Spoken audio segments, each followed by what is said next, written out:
Chapter 148.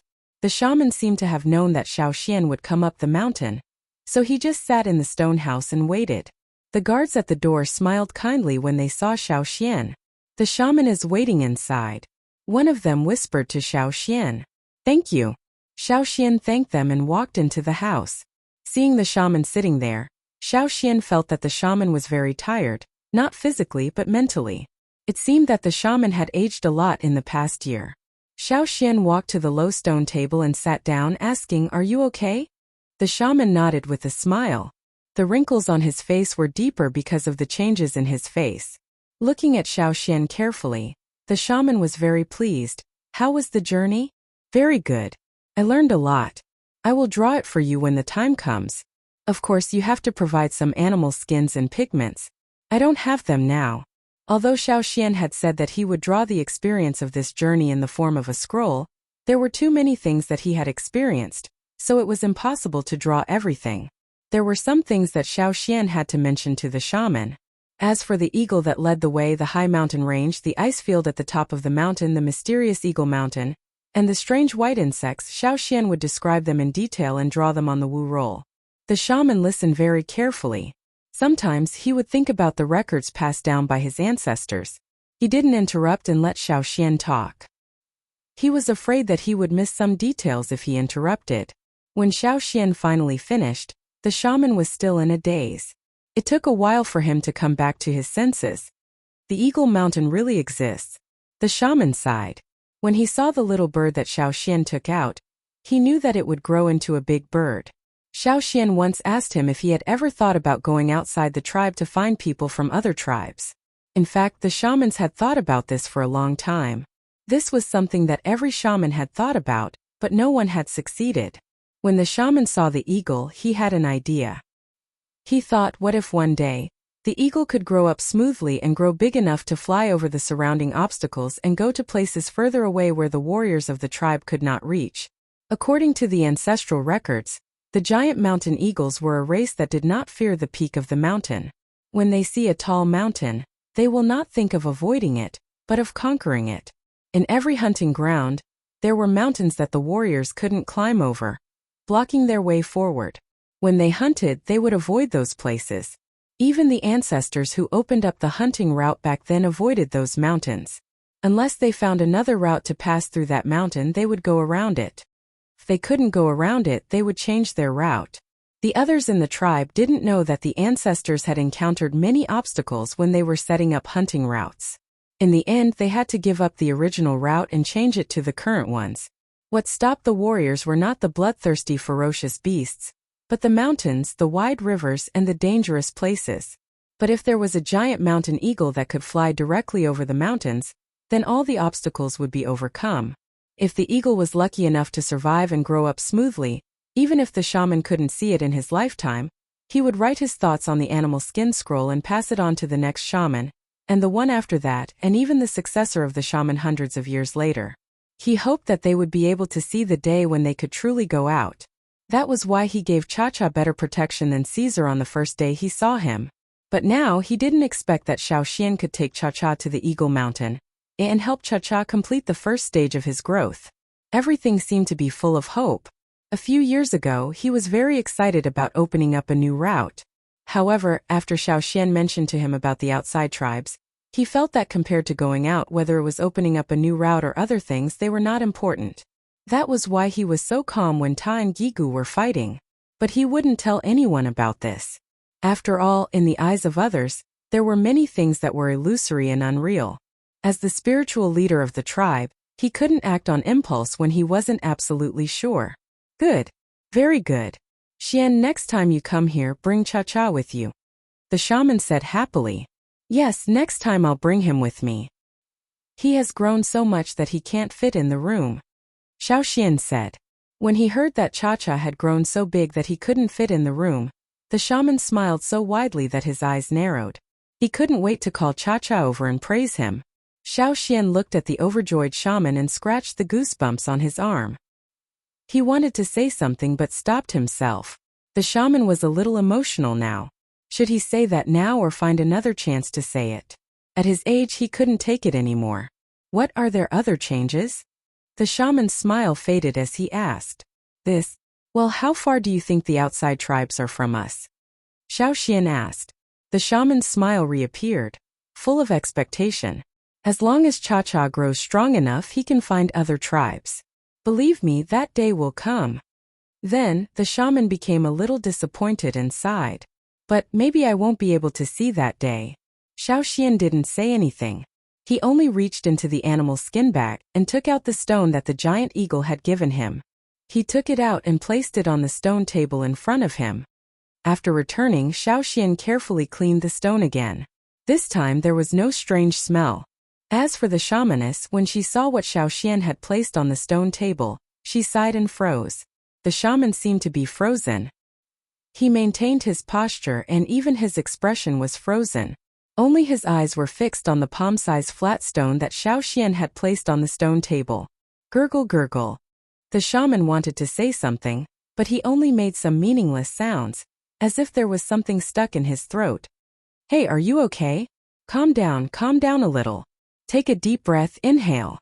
Xiaoxian was frightened when he saw the shaman like this.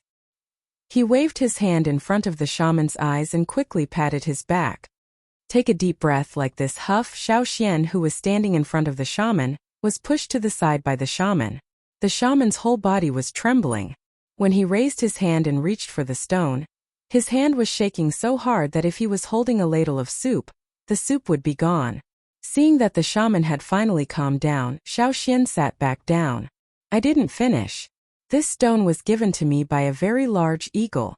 It almost vomited all over me." Xiaoxian told the shaman what had happened at that time, how he found the pattern on the eagle's foot, and how he fed it. The shaman treated the stone as if it was an extremely precious and fragile object. He carefully touched the stone and listened to Xiaoxian's story without missing a single word. After Xiaoxian finished, the shaman picked up the stone with the pattern on it and carefully looked at the picture on it. The picture looked like a rolling cloud. The shaman searched his memory and said with a trembling voice due to excitement, "I remember this picture was in the ancestors' animal skin scroll. Wait, I'll go look through it." Xiaoxian only felt a gust of wind blow in front of him and the shaman disappeared. Soon the shaman returned, took the stone from the stone table and left again. Looking around, Xiaoxian got up and poured himself a cup of water. He slowly drank and waited. Halfway through, when the people outside came in to change the tea for the shaman, they saw Xiaoxian sitting there peacefully and their faces twitched. Xiaoxian was probably the first person who could drink tea in the shaman's place. Even if they were the two team leaders, they would still be subconsciously restrained here. After about half an hour, the shaman came back like a gust of wind and called Xiaoxian. "Follow me, we're going to find Xing." Xiaoxian knew who the Xing the shaman was talking about.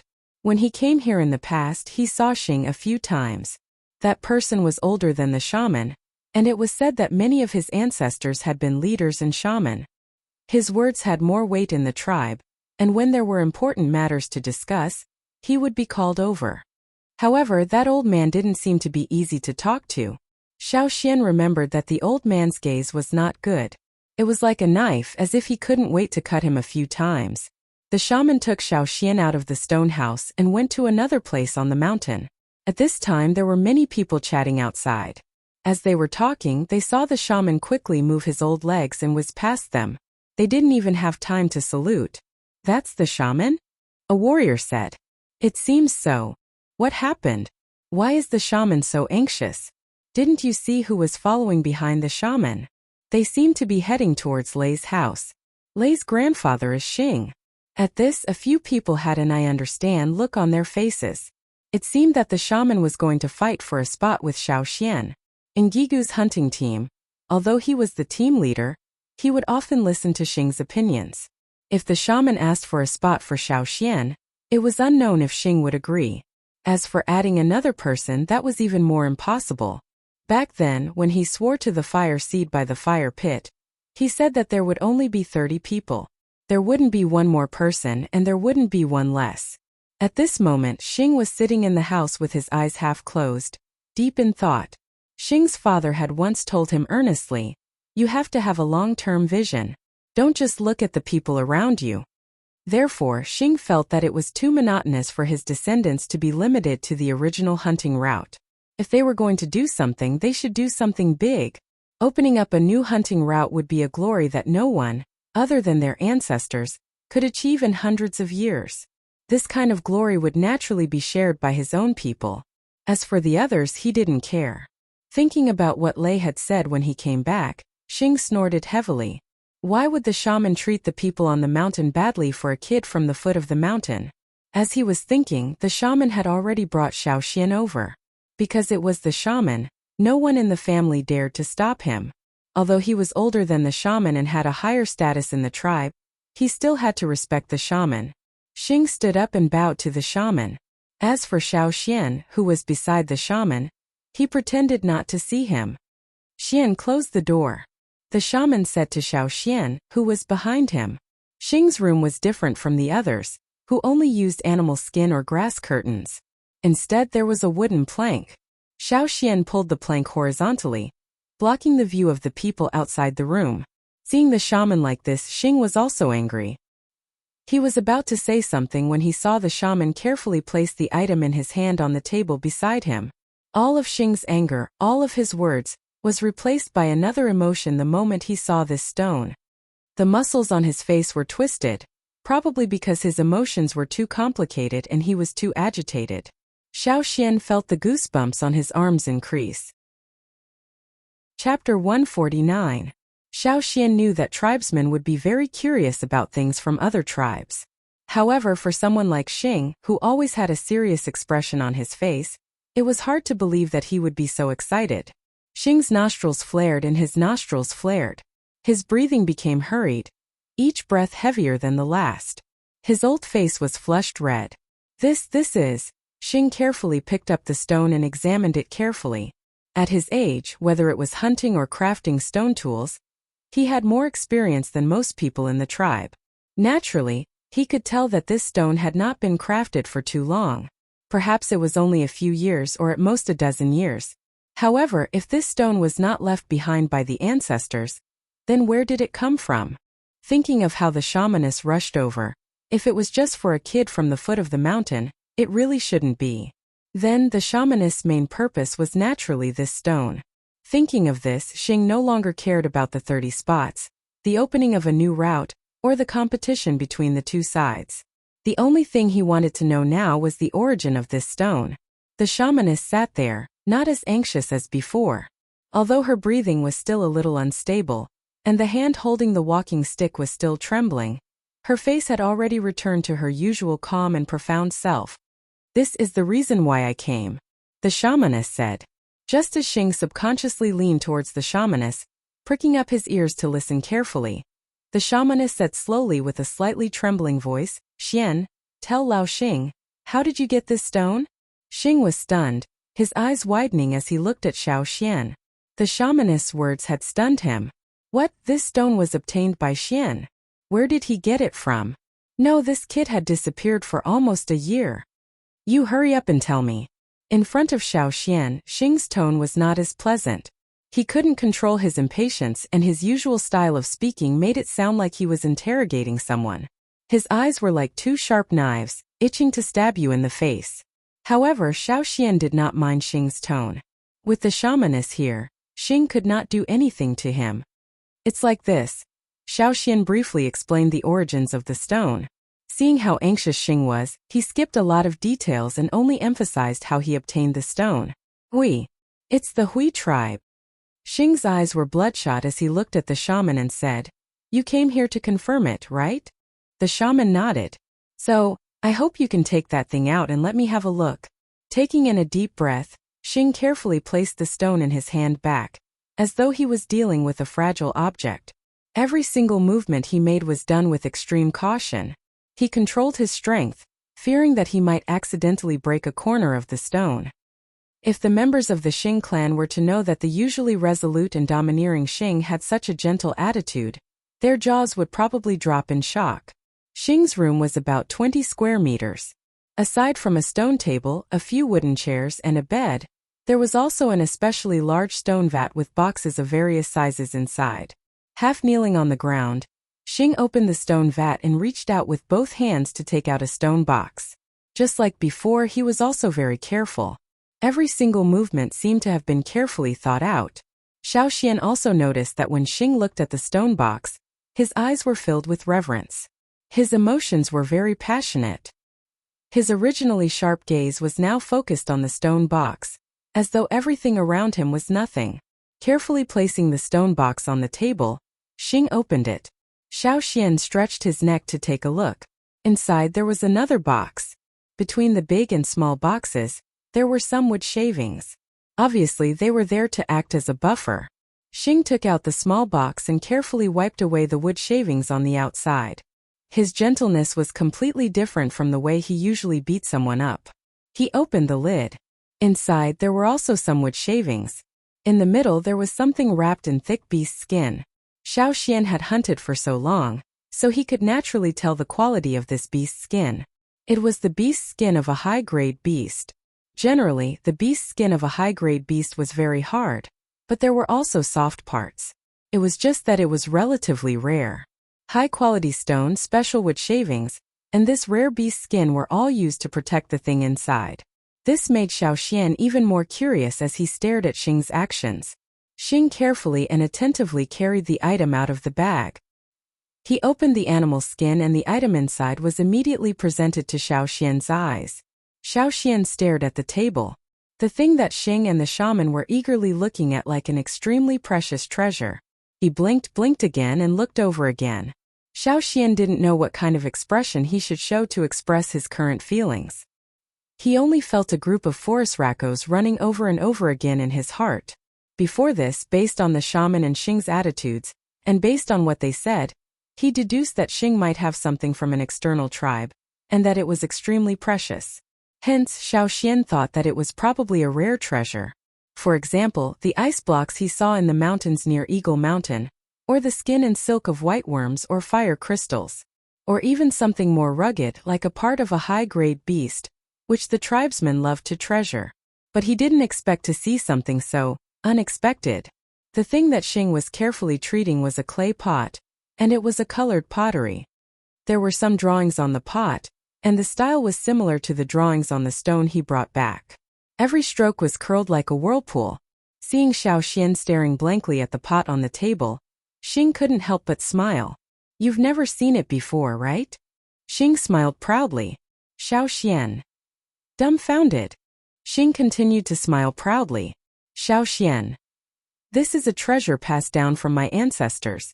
It comes from an external tribe, and it's not made of stone."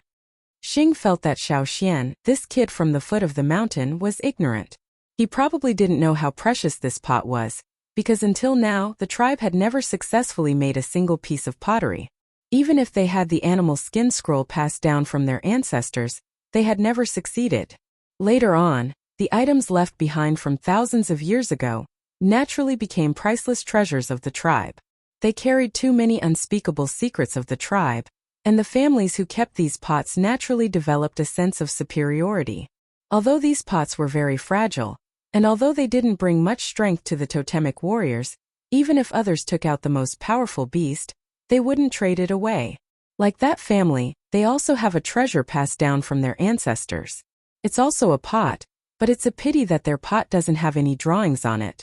It's very ugly, and when it's placed next to mine, it's like the difference between a weak herbivore and a fierce carnivore. Xing continued. In the hearts of the tribesmen, those weak and herbivorous animals were all cowards, and they looked down on them. However, those ferocious and bloodthirsty carnivorous beasts were different. They were the strong, the true strong of the forest. They would always look up to the strong. Xiaoxian. This old man was so proud that his tail was wagging. No matter how serious he was, he couldn't hide the smug smile on his old face, making people want to punch him. No wonder when he listened to the gossip of the tribe's upper echelons, he always heard Xing arguing with the other old men. Other than the way they did things, it was probably because of this pot. This was a sense of superiority. Xiaoxian opened his mouth, but he didn't know what to say. This was probably the difference between non-indigenous people and indigenous people. Xiaoxian observed the pot. The drawings on the pot had a natural element to them. Those simple lines were like clouds and wind. Other than that, there was also a human face, but every stroke was drawn with swirling lines. giving it a sense of exaggeration. The painter consciously changed the patterns of the human face. The colors of the lines were red, brown, and decorated the pot in a painting style. To the tribesmen, this wasn't just a form of beauty. More importantly, these drawings also contained the totem images of the tribe's witchcraft rituals, giving people a sense of wonder. This was also the symbol of the tribe. Looking at the drawings with this style, one would know which tribe it was produced by. Just now, Xing had said that this was produced by the Hui tribe. Then, back then, did the ancestors of the tribe have any relations with the Hui tribe? The shamaness looked at Xing, who was talking nonstop, and shook her head with a bitter smile. Whenever they talked about the pot, Xing would always be like this, completely different from his usual self. After talking for a while, seeing that the other two didn't respond, Xing thought of the stone Xiaoxian took out and shut his mouth. Then, thinking of the patterns on the stone, Xing carefully picked up the pot and let Xiaoxian and the shamaness see the patterns on the bottom of the pot. It was exactly the same as the pattern on the stone. This should be the Hui tribe, Xing said. In the past, he had always thought that the other tribes that the ancestors talked about were too far away from the tribe, so far that it would be hard to meet one even in thousands of years. Other than the old objects left behind by the ancestors, there were no other new things from the other tribes. He didn't expect to see one today.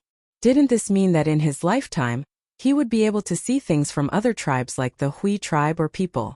Thinking about it, Xing couldn't help but feel excited. He looked at the shamaness fervently, wanting to get a definite answer from her. At least he had some hope. The shamaness was the wisest person in the tribe. If there was anyone who could solve this big problem, other than the shamaness, Xing couldn't think of anyone else. I have an idea. The shamaness told Xing about her idea of flying out of the tribe through the cha-cha. Listening to the shamaness seriously, Xing couldn't help but nod. That's right, there are indeed many obstacles in the forest. If we could fly over, that would be great. Xiaoxian listened to the discussion between the shamaness and Xing and interrupted. Actually, we can try to fly over from that big river. The two who were thinking about how to fly over the mountains and swamps looked at Xiaoxian at the same time. Chapter 150. Xiaoxian scratched his head as the two stared at him. Actually, I've been paying attention to that river for a long time. You want Cha-Cha to fly across? The shaman shook his head. That river should be very wide. Cha-Cha wouldn't have a place to rest along the way. Moreover, there are river beasts in the river. Even after 2 more stages of growth, Cha-Cha might not be able to fly across. Flying without food or water, the chances of success were too low. Xing also gave Xiaoxian a look that said, young people are indeed simple-minded. No, it's not just Cha-Cha's flight. I want to build a boat. A simple canoe will do. There are many giant trees in the forest. It won't be difficult. Xiaoxian said. Boat? I've seen this term in the animal skin scroll left behind by my ancestors. I also know about rafts. However, Xian, the trees in the river will sink very quickly. There are wood-eating river beasts in the river. The shaman frowned. Although he rarely went to the river, he had heard many things about it. If they were to build a boat, it would disappear not long after it entered the river. Most of the time that's the case. However, during the rainy season, those wood-eating worms will leave for a period of time like the river beasts. They will only return when the 2 moons overlap. What? Is what you said true? Not only the shaman, even Xing, who thought Xiaoxian was dreaming, couldn't help but stand up and ask. If what Xiaoxian said was true, they could really give it a try. Xiaoxian told them about his discoveries in the past few years. Of course, everything was just a guess. However, Xiaoxian knew that as long as there was a glimmer of hope, the shaman would give it a try. After Xiaoxian finished, the shaman and Xing fell silent. Each of them pondered and analyzed the feasibility of Xiaoxian's idea. After a while, Xing spoke first. If that's the case, we can give it a try. If Xian can't do it, this old man can go personally. The shaman raised his eyelids and looked at Xing. Do you think Cha-Cha will listen to you? Xing was speechless. Although he hadn't come into contact with the eagle, he had heard from his grandson and others that the eagle's temper wasn't very good. Other than Xian, it wouldn't listen to anyone else. Even without it, I can still use that ship. Xing spoke, but he wasn't confident enough. He also knew that his words weren't true and the feasibility of it was too low. It was a method that would only cause them to lose their lives for nothing. How about this, Xian? Wait until next year's rainy season. You can take a look. After waiting for so many years, a few more years won't hurt. You have to make more preparations. As for this matter, don't tell anyone for the time being, the shaman said. The last sentence was said while looking at Xing. I know. Xing looked at the engraved pot on the table, and then at the stone beside it. He added, if there's anything you need me to do, just let me know. Although Xing still didn't look at Xiaoxian in a good light, the fact that he could express his opinion on this matter meant that Xing and the shaman had the same thoughts. Getting out of this place was the most important thing. As for opening up a new hunting route, that was secondary. This was an obsession that had been passed down from their ancestors. Since the matter had been explained, the shaman took back the stone and left with Xiaoxian. When the shaman took back the stone, Xing's eyes were glued to it. If the one holding the stone was Xiaoxian, Xing would probably snatch it right away. What a strange thought. Xiaoxian followed behind the shaman, thinking about Xing's reaction. But then he changed his mind and laughed. Perhaps, to the people in the tribe, his own thoughts were the strangest. After the shaman left with Xiaoxian, Xing looked at the engraved pot and gently caressed it. He cried and laughed at the same time. His old face was filled with tears. After a while, when Xing's emotions had calmed down, he carefully kept the pot and opened the window. He was lost in thought as he looked out of the window. Outside the window it was pitch black. Winter was coming. The darkest time of the year was coming. However, he didn't feel as depressed as before. He always felt that there was an intense emotion that was about to break through and explode out. The fire in the house burned, and the wood crackled. Xing sat back on the wooden chair, recalling what Xiaoxian said over and over again. Feeling that it wasn't enough, he took out a piece of animal skin and recorded everything he remembered. Knock, knock, knock. Someone knocked on the wooden door of Xing's room. After the shaman and Xiaoxian left, Xing closed the door again. Everyone in the family knew that once the door was closed, it meant that the old man didn't want to be disturbed. If there was something, they had to knock on the wooden plank to get permission to enter. If they entered without permission, the old man would go crazy. The consequences of the old man's anger were very serious. No one wanted to provoke Xing. Just like when the shaman went in and closed the door, everyone in the family left the house on their own accord. They didn't want to eavesdrop. They only came back after the shaman and Xiaoxian left. Grandfather. Lei was standing outside the door. Come in, Xing said. Lei moved the wooden plank and walked in. Just as he was about to say something, he noticed that Xing was acting strangely. However, he didn't dare to ask. After thinking for a while, he asked the question that he wanted to ask. Grandfather, did the shaman want to let Xian join the 30 people? Xing didn't answer. Lei didn't know what his grandfather meant. After waiting for a while, he looked over and saw that his grandfather was in a daze, staring at the fire. He didn't know what his grandfather was thinking about. This was too unbelievable. His grandfather was actually in a daze. Why don't I ask again? When he thought of fighting for a spot, Xing took out a piece of fire crystal that he had been keeping for a long time. He wanted Lei to improve a little and join the team that opened up the new route. This meant that the old man's thoughts were leaning towards his side. Lei thought. Gathering his courage, Lei asked again, Grandfather, does the shaman want Xian to join the team that opened up the new route? This time Xing had a reaction. Let Xian join the team that opened up the new route? Definitely not. Xing suddenly became agitated.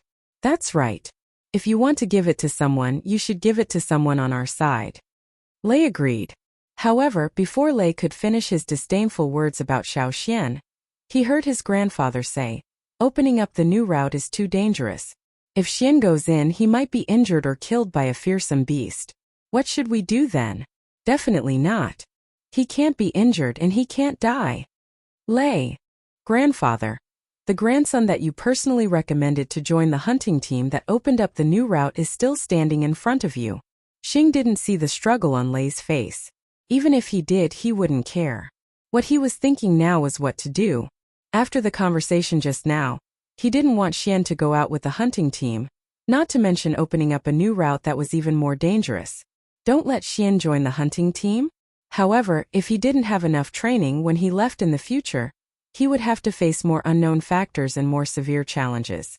When that time comes, if he didn't have enough ability to protect himself, how could he succeed? However, if he was eaten by a fearsome beast before he could even take action, what a headache. This was the first time Xing felt so conflicted. He was in a dilemma. Lei looked at his grandfather pulling at his beard with a bitter face. He didn't even realize that he had pulled out a few strands. After thinking for a while, Lei asked tentatively, "Then why did the shaman bring Xian here?" Xing had already come back to his senses. Hearing Lei's question, he didn't explain. Instead, like his father and grandfather, he said earnestly, "I told you before, you need to have a long-term vision." Lei lowered his eyelids and thought to himself, "You always mean different things when you say long-term vision." In the end, Lei still couldn't get an answer from Xing. Instead, he was chased out by Xing with a glare. In the dark night, the night swallow at the foot of the mountain flew in the air. In the middle of the night, everything quieted down. The temperature dropped sharply. The wind carried snow and ice, wreaking havoc on the land. This was an unusual winter.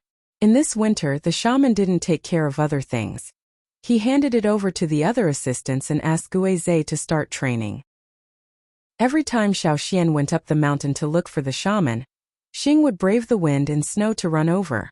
He wanted to hear more about the progress of the plan. At first, it was only the shaman and Xing. Later, the shaman told Chief Ao. As the chief, Ao had the right to know about this plan. Later, the few elders in the tribe who had some authority heard about this news.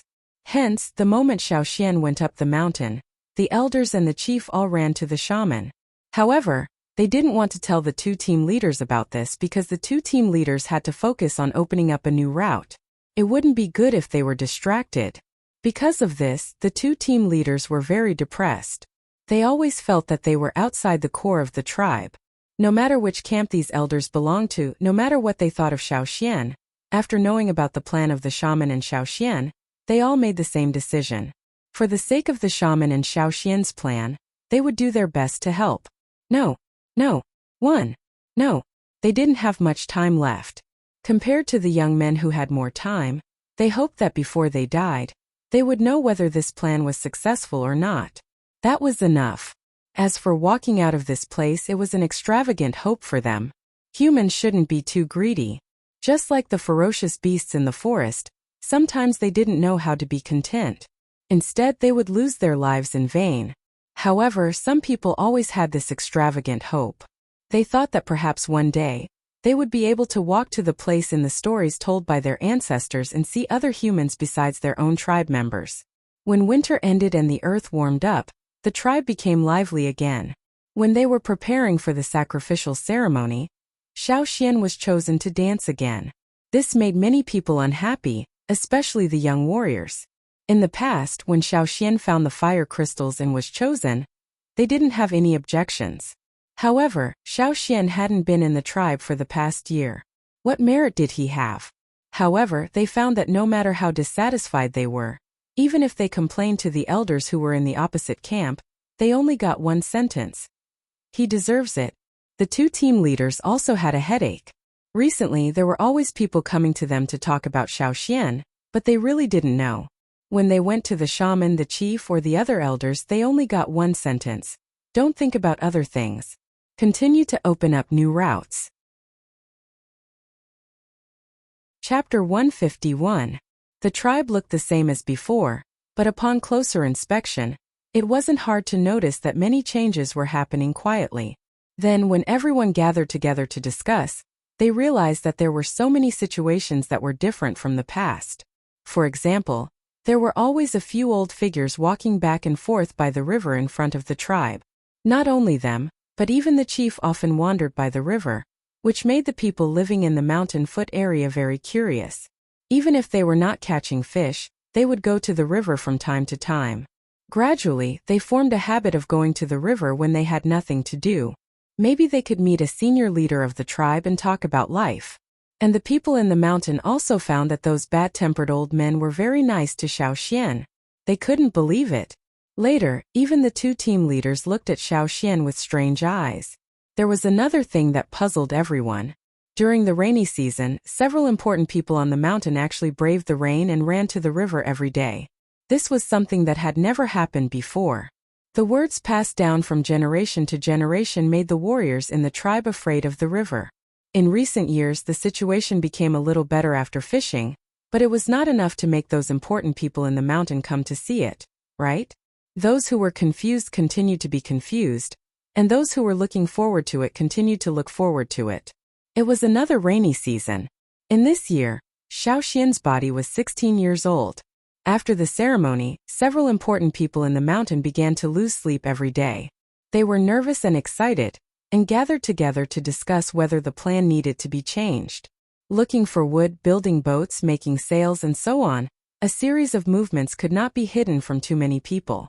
During this year's ceremony, the shaman told them about Xiaoxian's sailing. This news made the whole tribe talk about it for a long time, and it did not stop until the rainy season. Xiaoxian was often stopped by people, asking all kinds of questions about the trip.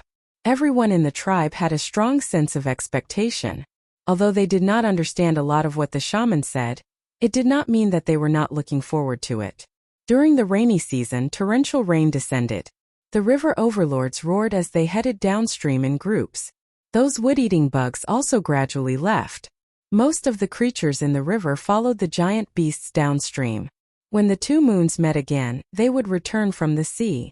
There were also some that, like the frogs, appeared for a period of time, then went to other places that no one knew of and disappeared.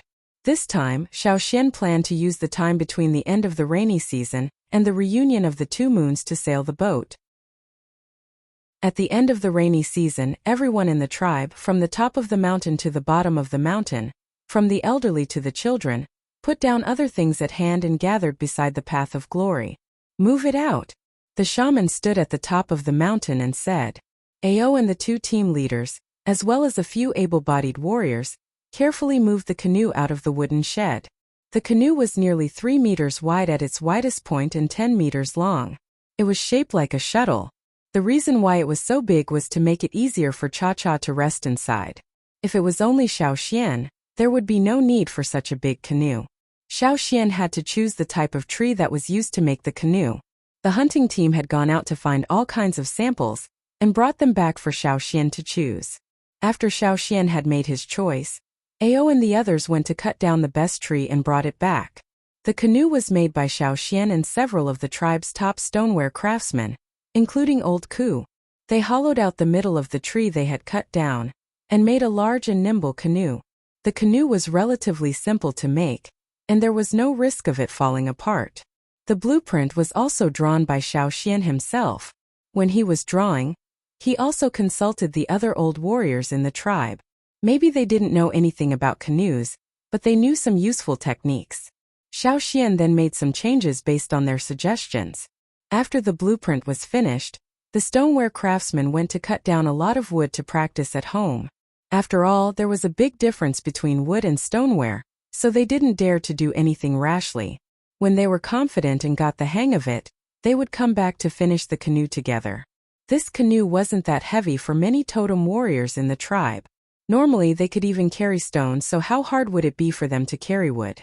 But at this moment, it was carried by several senior totem warriors, and they would carry it down the mountain later. This was a kind of respect, a kind of solemn etiquette. Xiaoxian sat cross-legged on the ground. The shaman was drawing patterns on his face, just like the warriors who went out to hunt. It was a kind of blessing, which meant that the tribe attached great importance to this. Even Cha-Cha's feet were drawn by the shaman with the tribe's totem, imitating the giant eagle at Eagle Mountain. After finishing the drawing, Xiaoxian bowed towards the fire pit, and then walked to the canoe. Together with the others carrying the canoe, they walked down the path of glory.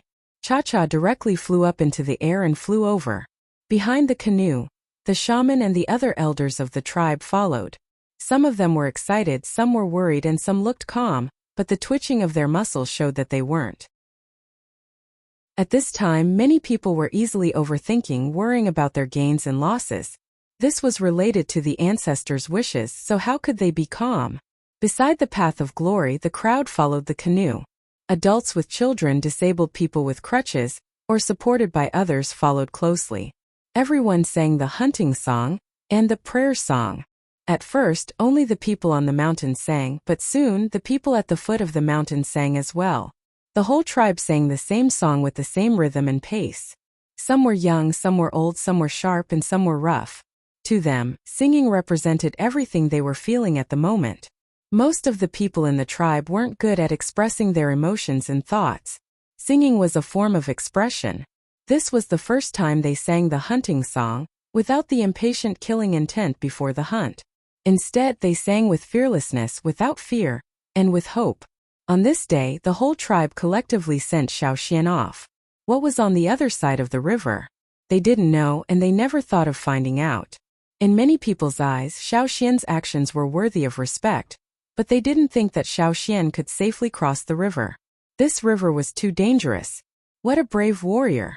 After the canoe was transported down the mountain, Ao and the others carefully pushed it into the river. The canoe that was made was classified as a side canoe. The so-called side canoe was a canoe that was attached to one side or both sides of the canoe, and was shaped like a boat that was floating in the same direction as the canoe. Xiaoxian's design was a side canoe. Because of this, he once played with it when he was traveling abroad. The side canoe overcame the instability of the canoe that was prone to sway sideways and capsizing in the wind and waves. It also possessed the advantages of the canoe's lightness and structural integrity. It was also a tool used by the Aboriginals for ocean voyaging. The sail was also the most important part of the boat. Now, it was set up with a sail made of leaves and vines. The vines were thin but very strong vines found in the hunting grounds. The best women in the tribe weaved them into an inverted triangular sail. In the eyes of the shamaness and the others, they didn't know if this kind of material would be useful, so it was best to prepare more. But because the vines were hard to find in the end, they only managed to weave 2 pieces. One piece was installed and the other piece was used as a backup. They didn't know if a backup piece would be enough. When Xiaoxian was learning from the Aborigines, he learned that the side canoe could travel more than 200 kilometers a day. But here Xiaoxian wasn't so sure. After connecting the side canoe with the side canoe, Xiaoxian checked every place and the things he needed to bring. Xiaoxian stood in the canoe and looked at the densely packed people on the shore. Caesar carried old Ku and also stood on the shore.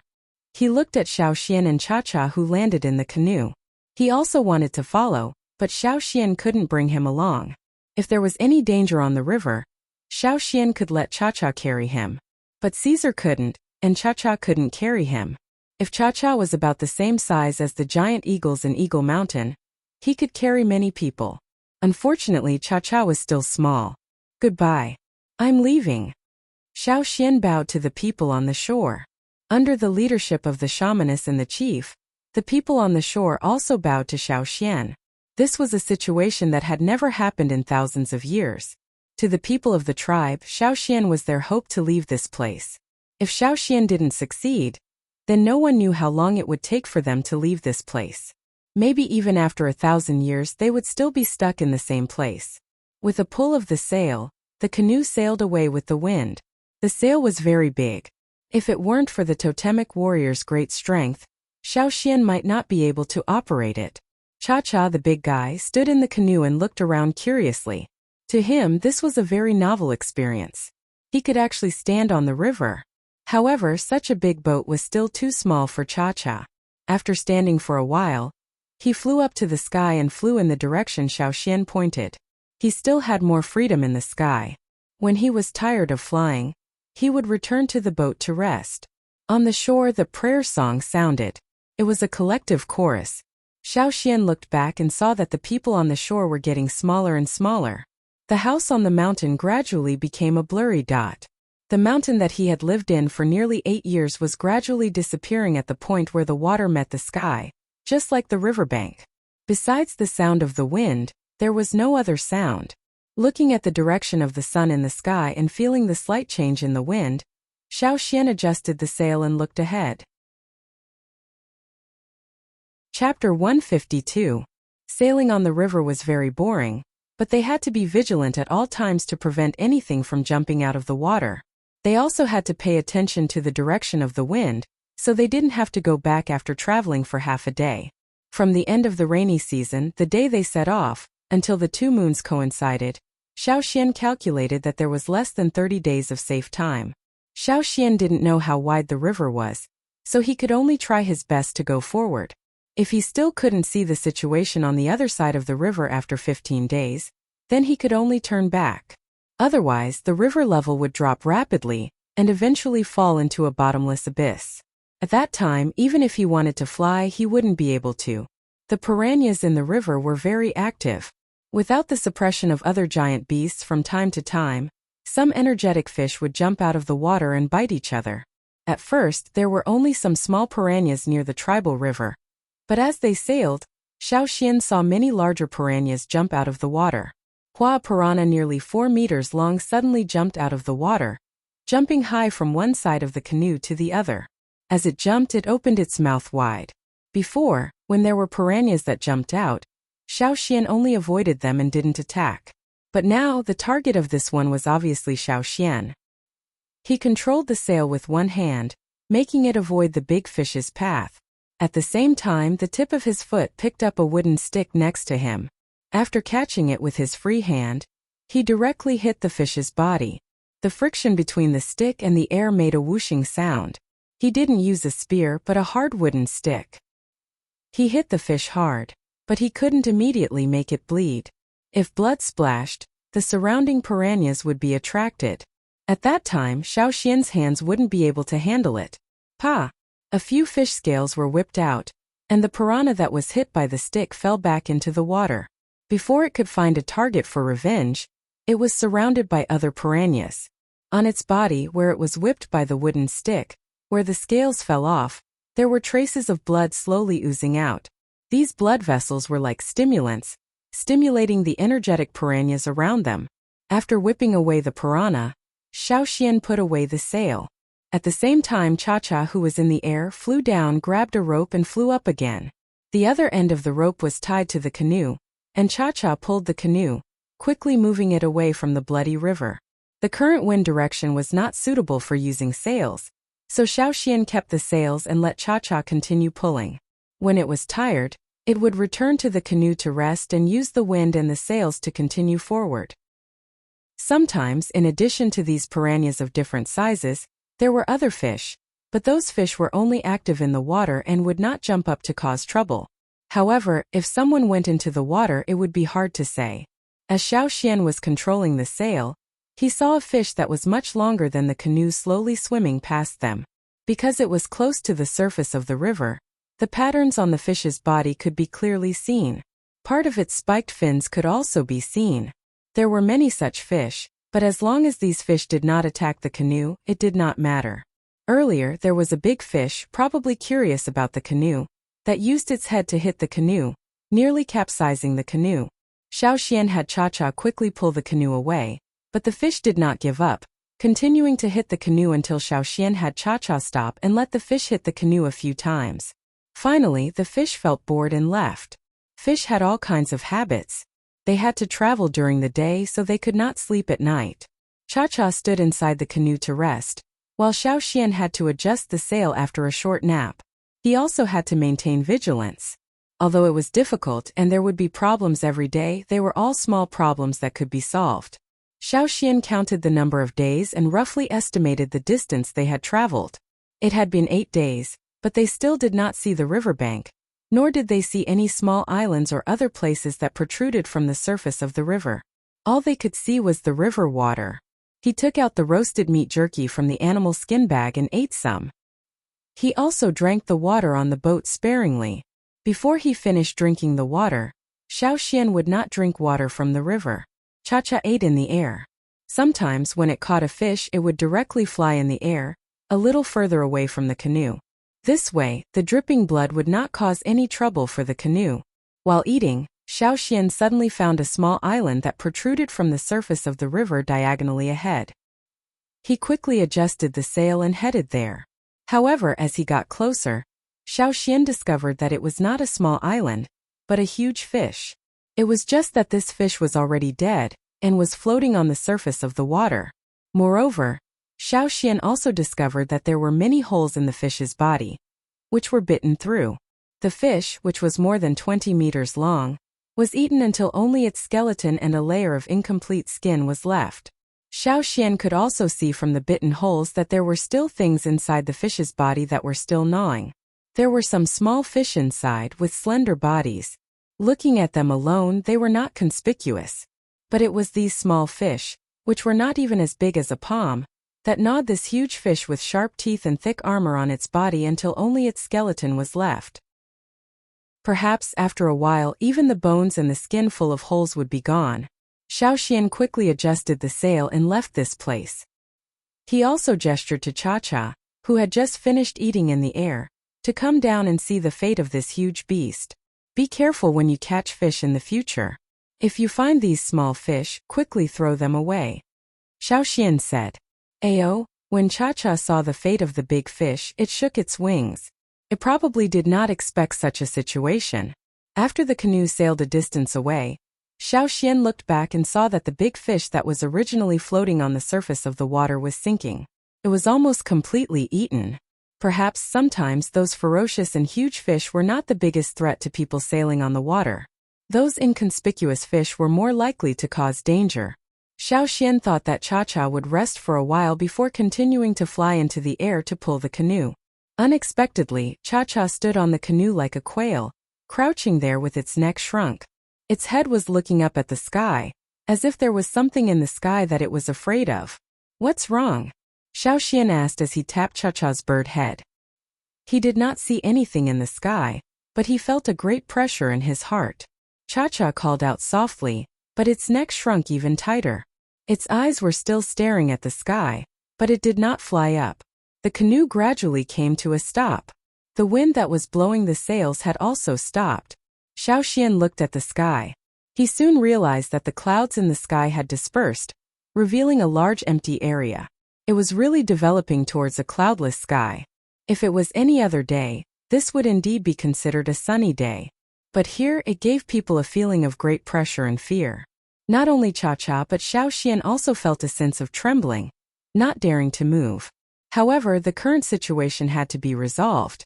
The number of piranhas in the surroundings seemed to have decreased by a lot. Even the large fish that swam by from time to time could not be seen. It was really calm. But this calm phenomenon was too strange. A scene suddenly appeared in front of Xiao Xian's eyes. A large amount of fog was rising from the river.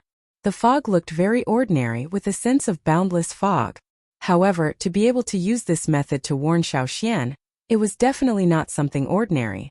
Xiao Xian took out the long-handled paddles from the canoe and began to row vigorously. What are you still doing there? Hurry up and help. Otherwise we will all die. Xiao Xian said to Cha-Cha. Cha-Cha looked at the sky, grabbed the two long-handled paddles beside him, turned over, and began to row using the method that he had practiced many times in the tribe. With Xiao Xian and Cha-Cha's vigorous paddling, the canoe began to move quickly. Xiao Xian did not care about anything else. He only held back his strength and rowed with all his might. He did not even worry that the splashes would attract the attention of the other big fish. With the sound of the paddling, the canoe moved forward quickly. Xiao Xian's two arms became blurry. When both of his arms began to feel sore and tired, Xiao Xian picked up a stone needle and shot it into the air. When the needle was about 100 meters above the water, it let out a bang sound and instantly turned into fine powder. Seeing this, Cha-Cha was so frightened that he almost threw away the paddle. Xiao Xian also felt his scalp go numb. Under the clear, cloudless sky, something that made one's hair stand on end was happening in such a calm and eerie manner. It's coming down. Hurry. Row. Xiao Xian continued to row. This time Cha-Cha was also anxious. In his panic, he broke the handle of the paddle, and the two paddles fell into the water. Cha-Cha did not bother to go back to pick them up. He grabbed the other two paddles in the canoe, wishing that he could grow two more nimble hands to row the paddles. The canoe moved quickly, like a speedboat with a high horsepower engine, rushing forward. Hurry! Hurry! Hurry! The pressure above their heads was getting stronger and stronger. Cha-Cha's feathers were all standing up. During the vigorous paddling, a feather fell from Cha-Cha's body, but was lifted up by Cha-Cha's vigorous paddling. Because there was no wind, the feather did not float high, about 20 meters. However, at this height of 20 meters above the water, The feather, like the stone needle, instantly turned into powder. Xiaoxian and Cha-Cha did not raise their heads to look. They did not have time to care about anything else. The pressure above them was still there, and it was still descending. If Xiaoxian could not escape, he would end up like the stone needle and the fallen feather. Xiaoxian was sweating all over. The sweat on his forehead slid into his eyes, and he felt a stinging pain. He did not bother to wipe it off but quickly blinked twice. He was still staring forward, and his hands did not slow down at all. He did not calculate the time and he could not calculate it. Xiaoxian did not know what was descending, and what its speed was.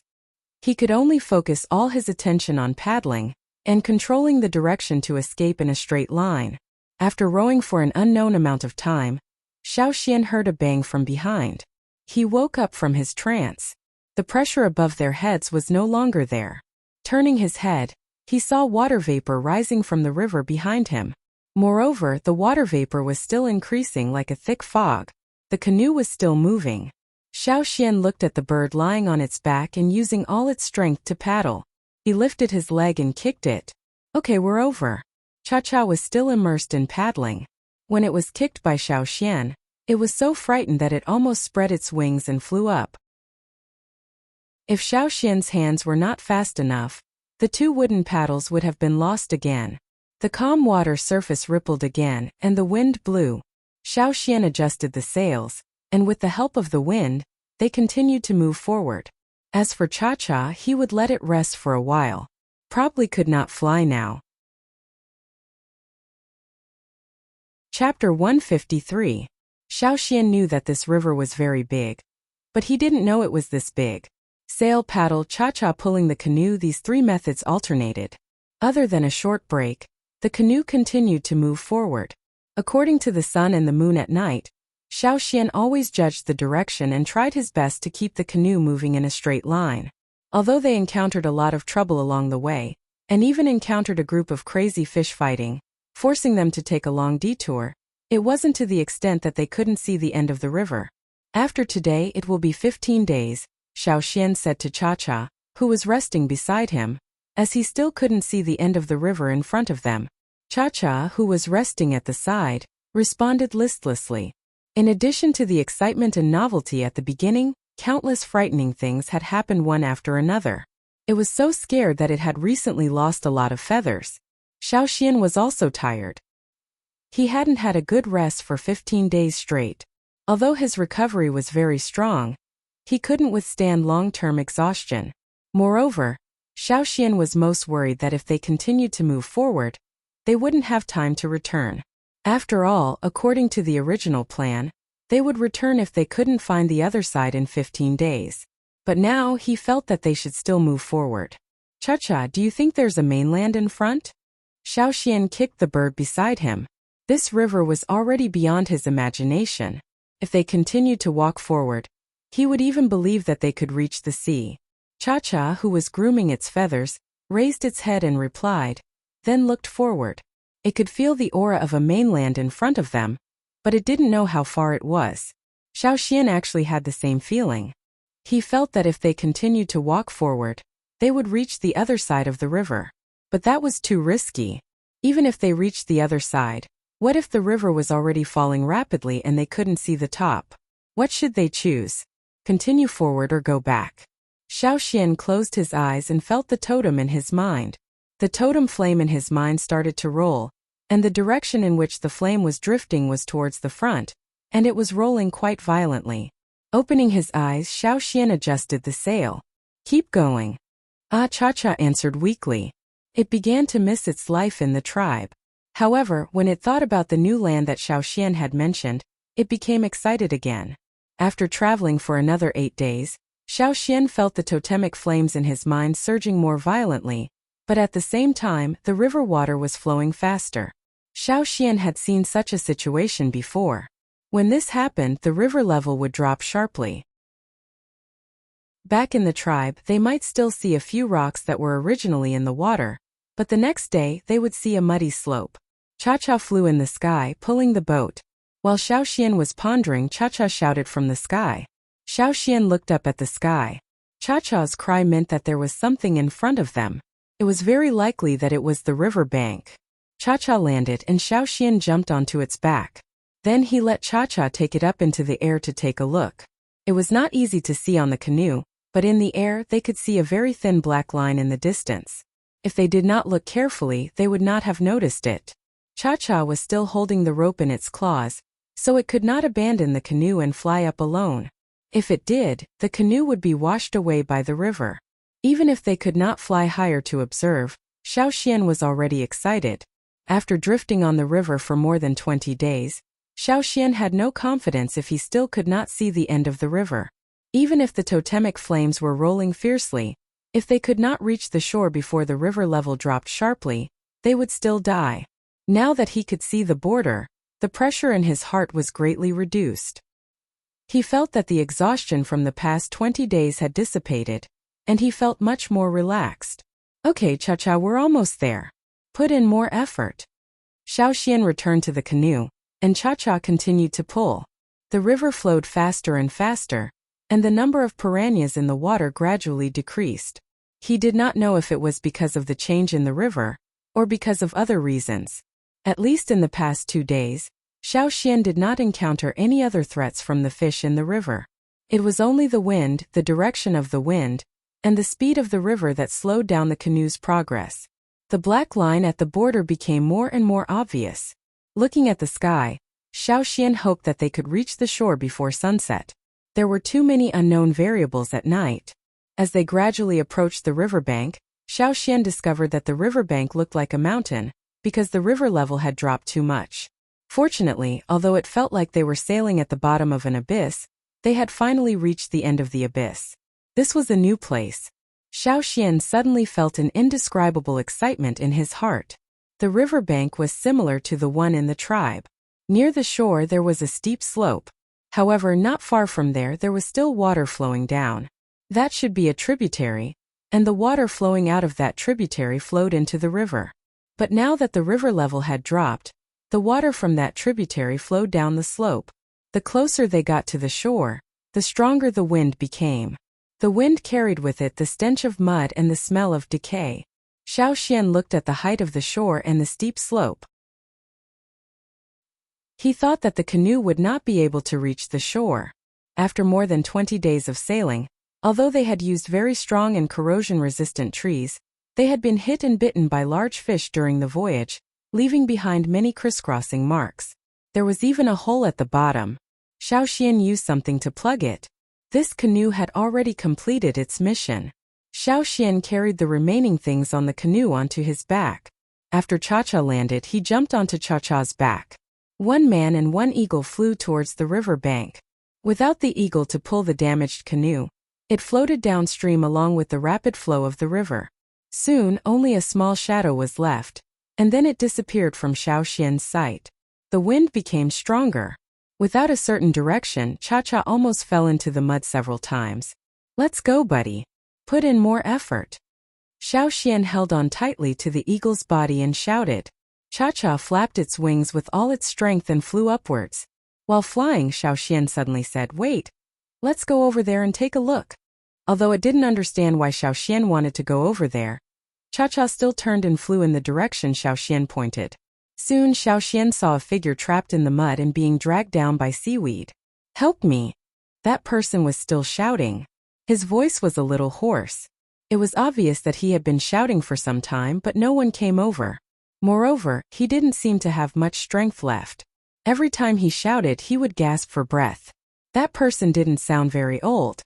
His body was covered in mud, and nearly 2/3 of his body had been pulled down. There were also seaweed sticking out of the mud and wrapping around him. Cha-Cha couldn't get close, so Xiaoxian let Cha-Cha hold on to the rope. He tied the other end of the rope and jumped down. "Give me your hand," Xiaoxian said. Seeing Xiaoxian jump down from the eagle's back, the person was stunned. However, he quickly pulled his arms out of the mud with all his strength. Xiaoxian grabbed his arms and pulled them up. The seaweed was too tight. If Xiaoxian pulled them up forcefully, they would probably break the person's arms. Xiaoxian freed one hand and let Cha-Cha go down a little more. He took out his stone knife and quickly cut the seaweed sticking out of the mud. When Xiaoxian pulled the person up, the person who was trapped in the mud gathered the last of his strength and tried to break free from the seaweed still tied to his legs. Xiaoxian noticed that although this person's face was covered in mud and he couldn't see clearly, his irises were yellowish-brown. His pupils were vertical like blades, giving off a fierce, cold and merciless vibe. I wonder which tribe he's from, Xiaoxian thought. Before Xiaoxian left, he went to the shaman's place for training and read almost all of the shaman's hidden scrolls. Xiaoxian knew too little about the person in front of him, so he couldn't match this person to the one recorded in the scrolls. When the person was finally pulled out of the mud, Cha-Cha began to fly up quickly. When he finally flew up and his feet touched the ground again, he suddenly felt a sense of fulfillment. This was solid ground, not the swaying surface of the river. The feeling of being rooted and solid was indeed more reliable. Cha-Cha also stood on the grassy ground and stepped on it a few times. As for the person who was rescued by Xiaoxian, he looked like an underage child. However, he was very vigilant against Xiaoxian, even though Xiaoxian had just saved his life. The person didn't say anything, so Xiaoxian didn't ask. After calming down, he began to pay attention to his surroundings. There were traces of human activity around. There weren't many, but he could see some. There were also mountains in the distance, and this area was mostly muddy. There were many potholes and pools of water. The natural depressions on the ground formed pools of different sizes. In addition, Xiaoxian also saw traces of claws and teeth on some of the rocks beside the pools. Those weren't made by humans in the water. However, Xiaoxian didn't feel any danger from these pools, and neither did Cha-Cha. Either the creatures in the water were very good at hiding, or there weren't any dangerous creatures in the water at the moment. The person who was rescued by Xiaoxian lay quietly on the ground, panting. Although he didn't say anything, his eyes kept glancing at Xiaoxian and Cha-Cha. Finally, the child couldn't help but ask, "Who are you? Why are you in our tribe?" He asked. "Your tribe? Which tribe are you from?" Xiaoxian asked. Seeing that the other party was still very vigilant, he said, "My eagle and I came from a faraway place by boat. However, the river level dropped too quickly, so we quickly went ashore. The boat was washed away just now, and I don't know how far it has gone." "How long have you been in the river?" The other party didn't believe Xiaoxian's words, and looked at Xiaoxian suspiciously. He seemed very puzzled that Xiaoxian didn't know his tribe. "More than 20 days, Xiaoxian said. The other party's eyes widened, and the pupils in his tawny eyes were still narrowed. Chapter 154. In the animal skin scroll that the shaman showed Xiaoxian, there was no record of a tribe living here. What the scroll said was that this place used to be a wasteland. Back then, the ancestors of the tribe left their homeland for a new place. Unexpectedly, the earth cracked open, and the crack grew bigger and bigger until the end could not be seen. According to Xiaoxian's guess, after the huge crack appeared, because of the changes in the topography of other places, many tributaries flowed in and gradually filled the crack, turning it into a river. Because of this series of changes, creatures from the sea entered, such as those huge river beasts. However, this huge river formed because of the changes in the sky also blocked the ancestors' way back. The ancestors were always in awe of the things formed by the changes in the sky. Therefore, more often than not, even if they wanted to return, they would choose to find another way instead of returning directly from the river. In addition, the river was full of all kinds of threats, so their thoughts were even more diluted. Nearly 1,000 years had passed, and the Yinjiao tribe lived alone on the other side of the river. On this side of the river, there had also been a huge change. The once wasteland had become a wet area with many ponds and rivers, and there was even a tribe here. Fortunately, the language was interconnected, so communication was not that complicated. "What is the name of your tribe?" Xiaoxian asked. The other party did not answer. He stood up and carefully looked at Xiaoxian, and continued to ask, "You really stayed on the river for more than 20 days? "Yes," Xiaoxian answered. "You liar." After the other party shouted, he strode towards Xiaoxian, and with a fierce fist, he punched towards Xiaoxian's abdomen. Bang! Their palms met. The next moment, the opponent found that his fist was tightly clenched. No matter how hard he struggled, he couldn't break free. His eyes flashed with killing intent, and his other hand reached out like lightning. His two hands joined together, and like a clamp, he tightly clamped Xiaoxian's fist. At the same time, his ankle suddenly turned, and his body was in the air, spinning rapidly. The mud on his body splashed in all directions as he spun. Bang! His feet landed on the ground, and the spinning stopped. Who told you to lie to me? Huh! The expression on the person's face froze. His eyes widened as he stared at his hands in disbelief. He originally thought that he would break the other party's arm, but instead, he found that not only was his arm not broken, but both of his hands were tightly bound with straw ropes. He raised his head and looked at the person standing in front of him. Then he looked at his own hands. How could this be? Xiaoxian looked at the person in front of him with a headache. He thought that the children of the Yanjiao tribe were fierce enough, but he didn't expect the one in front of him to be even more troublesome. If he said something wrong, he would use a killing move. If he hadn't pulled back quickly, his entire arm would have been twisted off. This brat was lying on the ground motionlessly just now because he was recovering his strength. It wasn't easy for him to recover a little, but he used it to deal with his savior. What should I say about him? The attack just now had used up almost all of the strength he had recovered. The person whose hands were tied was panting heavily as he glared fiercely at Xiaoxian. The layer of mud on his face and other parts of his body had been shaken off by the spinning just now. Although there were still traces of mud, Xiaoxian could already see that he was different. Xiaoxian noticed that when the other party attacked him just now, totem tattoos had appeared on his body as well. However, the totem tattoos were all over his body, connected together in small blocks. On his face, his mouth was split open, almost reaching the back of his ears. Looking at the mouth full of sharp teeth, Xiaoxian was willing to bet that the brat in front of him was planning to bite him directly later. Now that he had no strength, the tattoos on his body gradually disappeared, and his mouth returned to its original shape. I never knew that someone would try to kill their savior. I'm sure the people of your tribe aren't good people either. Xiaoxian said. You're the bad one. Thief. The other party was still stubborn. What did I steal? Which eye of yours saw it? How dare you accuse me of being a thief without seeing anything? This is called framing. Do you know what framing means? You only know how to talk nonsense. Is your brain filled with shit? Have you heard of the story of the farmer and the snake? Oh, you definitely haven't heard of it. It's about a snake that was saved by someone, but in the end, it bit the person who saved it. The next time you're in danger, let's see who will save you. Do you still remember the feeling of waiting for death? Xiaoxian blabbered on and on. He noticed that there were other people around and most of them were with this brat. They had just arrived and were observing the situation. Xiaoxian had to tell them the truth and his grievances. If the other party still tried to kill him, then they could only fight or fly away with Cha-Cha. The person was stunned by Xiaoxian's words. Although he didn't understand a lot of the words Xiaoxian said, it didn't stop him from understanding the general meaning. Did he really do something wrong? After speaking, Xiaoxian snorted heavily, angry and disappointed. He walked to Cha-Cha's side and said, in the future we'll stay away from your tribe and don't interact with ungrateful people like you. Do you know what it means to be ungrateful? Forget it, it's useless to talk to you. Cheta, let's go. Wait.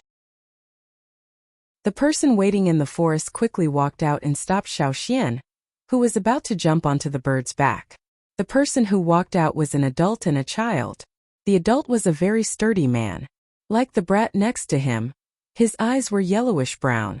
However, the little girl standing next to him had blackish-brown eyes. She didn't look as fierce and gave people a feeling of gentleness. Seeing the person who walked out, the person whose hands were tied up said happily, "Father." However, before he could rejoice for long, the person strode over and grabbed the animal skin shirt in front of his chest. He was lifted up and slapped a few times. The slaps were quite heavy. Xiaoxian. This kind of fierceness in educating children was too similar to the Yanjiao tribe. Everything had to be done after a beating. It was just that he didn't know if all tribes had this kind of barbaric style. She was already out of strength and had been beaten up by her father. She sniffled and did not dare to cry. She only looked rather aggrieved. The sturdy man who walked over didn't care about him, and threw the person who was beaten up to the side. Shui Lan, look after him. Okay. The girl who was following behind quickly replied. After beating up his child, the sturdy man looked at Xiaoxian and restrained the fierceness in his eyes. He tried his best to show a kind smile. However, no matter how he smiled, his eyes still gave people a cold feeling. I'm really sorry. Little brother, were you the one who saved Qinjia? Oh, he is Qinjia, my child. My name is Fu Shi. The sturdy man said to Xiaoxian. That's right, I saved him. Xiaoxian sighed. It was my first time leaving the tribe, so I wanted to wander around and see the world. In the end, the first person I met was actually Sai. Xiaoxian told the story of how he met Qinjia, how he saved Qinjia, and how Qinjia, this little rascal, treated him. He didn't lie at all. Xiaoxian only came over when Qinjia's hands were tied up, so he didn't know what happened before. Therefore, Xiaoxian explained everything in detail. Moreover, he fully played the role of a friendly and kind ignorant person who went out to wander around. After listening to Xiaoxian's story, Fu Shi clenched his fists so tightly that they made cracking sounds. He glared at Qinjia fiercely. His eyes seemed to say, see if I don't teach you a lesson when we get back. Qinjia couldn't help but shrink back. When Fu Shi turned back to look at Xiaoxian, his face revealed a smile and he hurriedly apologized. He didn't forget to explain for his child. He's not usually like this. It's just that recently some things were lost in the tribe and we couldn't catch the thief, so he became this crazy? Xiaoxian glanced at Qinjia. If it wasn't for his quick hands and ability to deal with it, if it was someone else, how could saving Qinjia's life only to have their arms twisted and broken? Obviously, Fu Shi also knew that his son was in the wrong. The tribe's reputation was already bad, and the shaman had always told everyone to be friendly to outsiders. But in the end, not long after, his own child gave his savior a killing blow, simply asking for a beating. Knowing that Xiaoxian didn't know anything about the outside world, he said, "This is the drumming tribe. We are all from the drumming tribe." Drumming tribe? Xiaoxian really hadn't heard of it. I come from the Yinjiao tribe. Xiaoxian looked at the other party and said while observing Fu Shi's expression.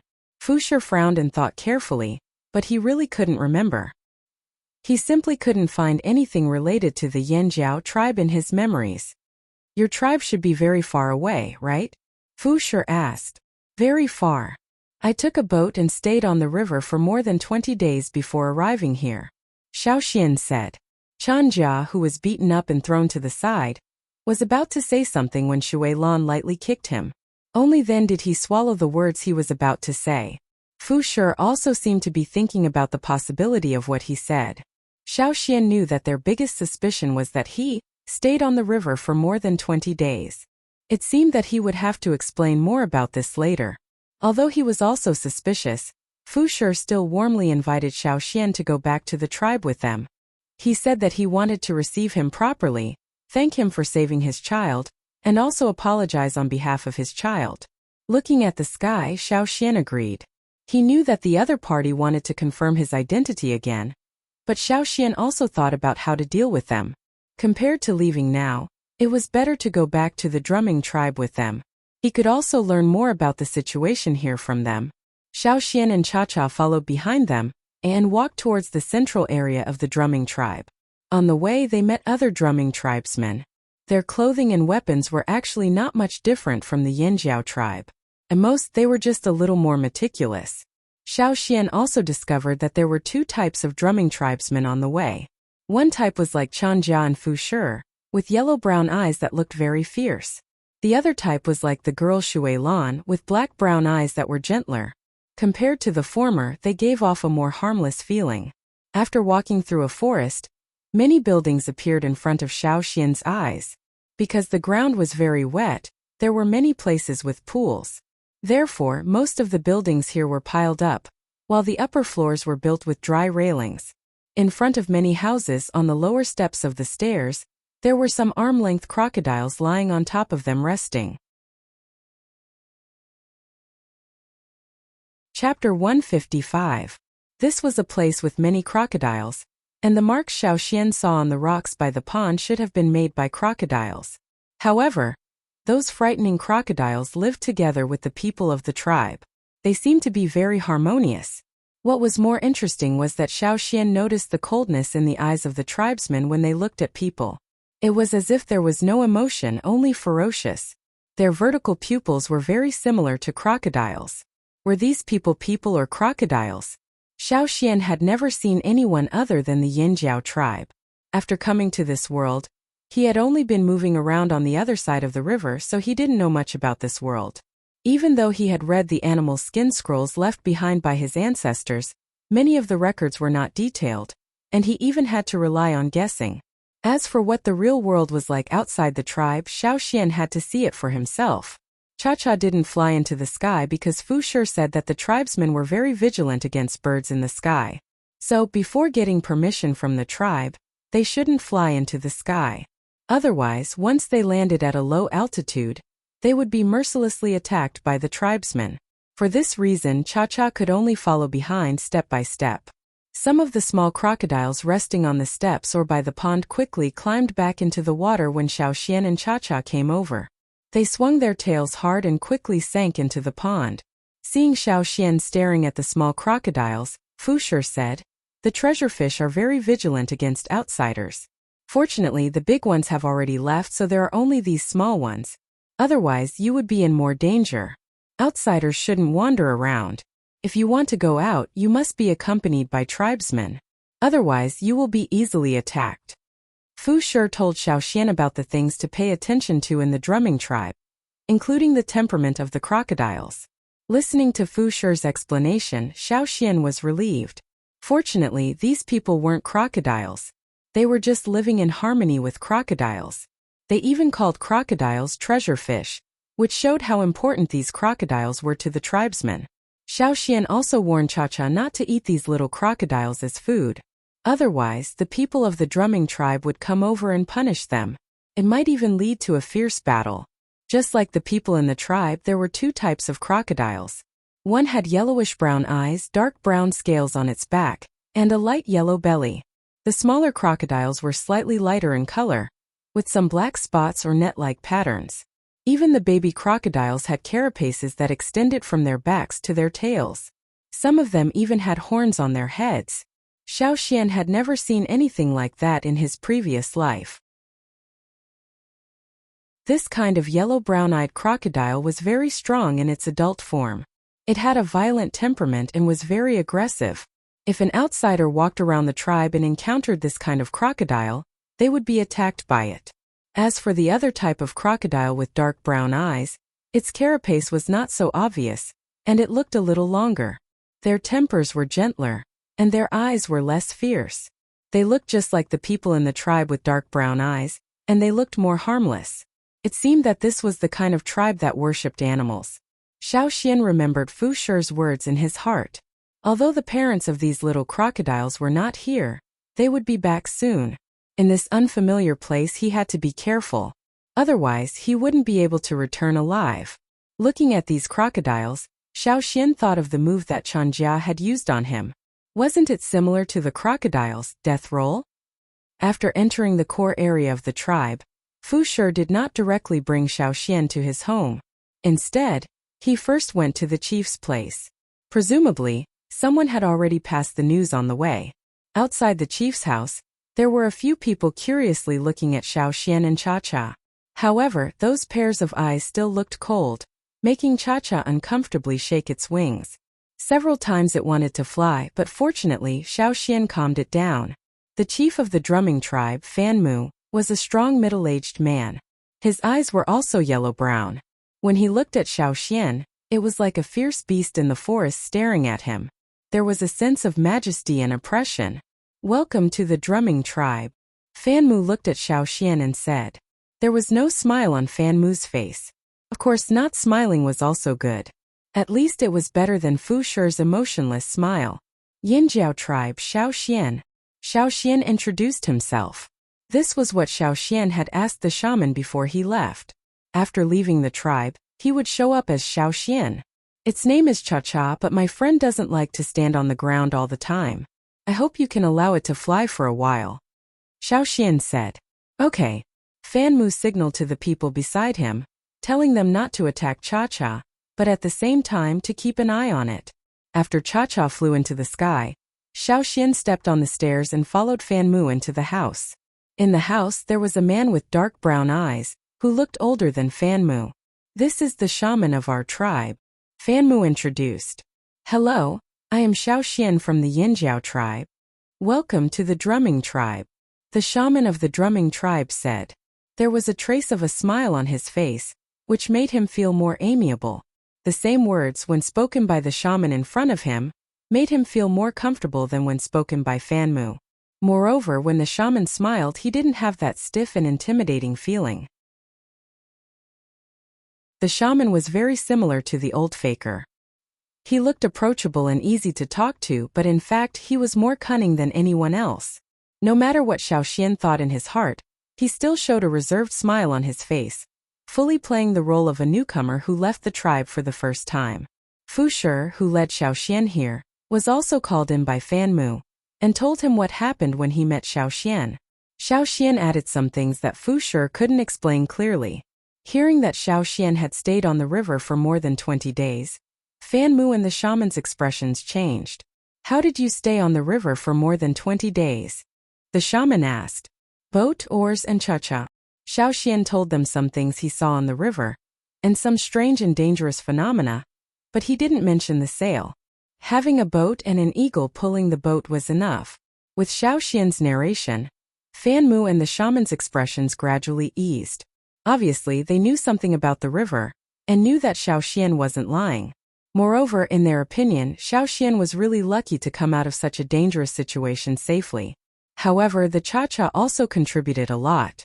If they also had such a bird that could pull the boat, they should be able to go further, right? I remember that wooden boats will sink when they are far away from the river bank. Why didn't yours? Fan Mu stared at Xiaoxian and asked.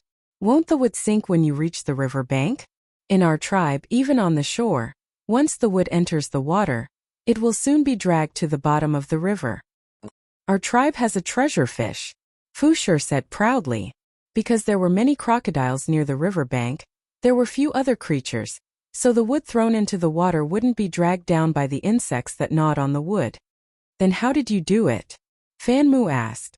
"Because it was the rainy season in our tribe. After the rainy season, there were no insects in the river, so the boat could go into the river. When the water level rose again, the insects would come back."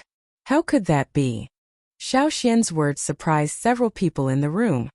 "Our tribe's shaman asked me to take this with me."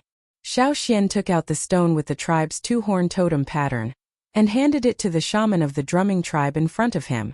The totem pattern drawn by the shaman was special. As a shaman, he could feel the totem power used when drawing it, as well as the emotions the shaman wanted to express. It was indeed friendly and warm. "Cha-Cha also has it." Xiaoxian walked to the door and whistled. The walkway outside the chief's house was much wider than others, and the planks were very strong. Cha-Cha landed on the walkway outside the house. The shaman of the drumming tribe carefully looked at the totem pattern on Cha-Cha's feet, and confirmed what Xiaoxian said just now. This bird was also blessed by the Yinjiao tribe's shaman. People or things that could be blessed by the tribe's shaman were all valued by the tribe. It was also hard to fake. Moving his hand away from Cha-Cha's claws, the shaman nodded to the chief Fan Mu. The chief's cold eyes softened a little. After talking for a while, the shaman and the chief's suspicions about Xiaoxian had been greatly reduced. They had never heard of the Yinjiao tribe, but after talking, the shaman of the drumming tribe took the initiative to express his sincere enthusiasm. Hearing that it was Xiaoxian's first time out of the tribe, the shaman suggested that Xiaoxian stay for a while. After the Water Moon Festival, there will be people from the tribe going to other tribes to trade. You can go with them, the shaman said. The people next to him wanted to say something, but the shaman raised his hand to stop them. Then it's settled. Fu Shi, Xiaoxian will stay with you for the time being, the chief said. The chief's words settled this matter. The others didn't say anything more, but they still looked at Xiaoxian with vigilance. Okay, Fu Shi replied. After leaving the chief's house, Fu Shi took Xiaoxian home. Generally, outsiders were taken care of by whoever brought them in.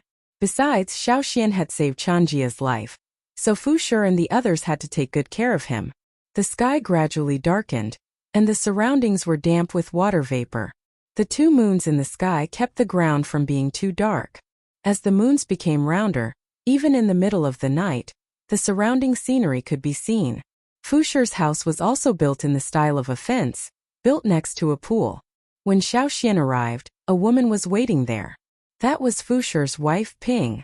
Next to Ping was Chan Jia, who was standing there obediently.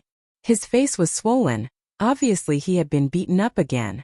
Ping also showed her enthusiasm, but when she smiled it made people feel uncomfortable. Her eyes were the same as Fu Shi's and Chan Jia's, yellowish-brown. Xiaoxian, right? Thank you for saving my family's Chan Jia. After speaking, Ping carried down a large pile of things from a table outside the house. Everyone in the house hadn't eaten dinner yet. They had been waiting for Fu Shi and Xiaoxian. Since the 2 of them had returned, Ping also prepared a feast. Xiaoxian only saw a shadow flash in front of him, and a whole deer leg was placed in front of him. The deer leg had been roasted, but it wasn't cooked. When the meat was torn open, blood flowed out. He raised his head to look at the other 3. This family of 3, their mouths had doubled in size. They were holding the food and tearing it apart. When they bit, blood spilled out, splattering all over the table. Xiaoxian. Chapter 156. Xiaoxian only ate a little of the deer leg and gave the rest to Cha-Cha. Cha-Cha liked to eat raw meat. The deer should be of the same breed as the giant horned deer. Their meat tasted similar. After seeing the way the 3 of them ate, Xiaoxian had a new understanding of the people of this tribe. At night, Cha-Cha found a big tree outside and slept while standing on it. Xiaoxian slept in Chan Jia's room, while Chan Jia slept with his parents. The people of the drumming tribe did not put animal skins in their houses during this season. They slept directly on wooden planks, and through the gaps between the planks, they could see the water below. There were small crocodiles swimming below, and the subtle movements in the pond could be clearly heard. The windows were open and the moonlight shone in. The wind carried the smell of water vapor and mud. This was the first night Xiaoxian spent after leaving the tribe, and it was a very novel feeling. Just as he was thinking about today's events, and about the drumming tribe, which was not recorded in the ancestral scroll, Fu Shi came in. Fu Shi was holding a glowing object in his hand. It was like a small lamp, illuminating the small room. This is...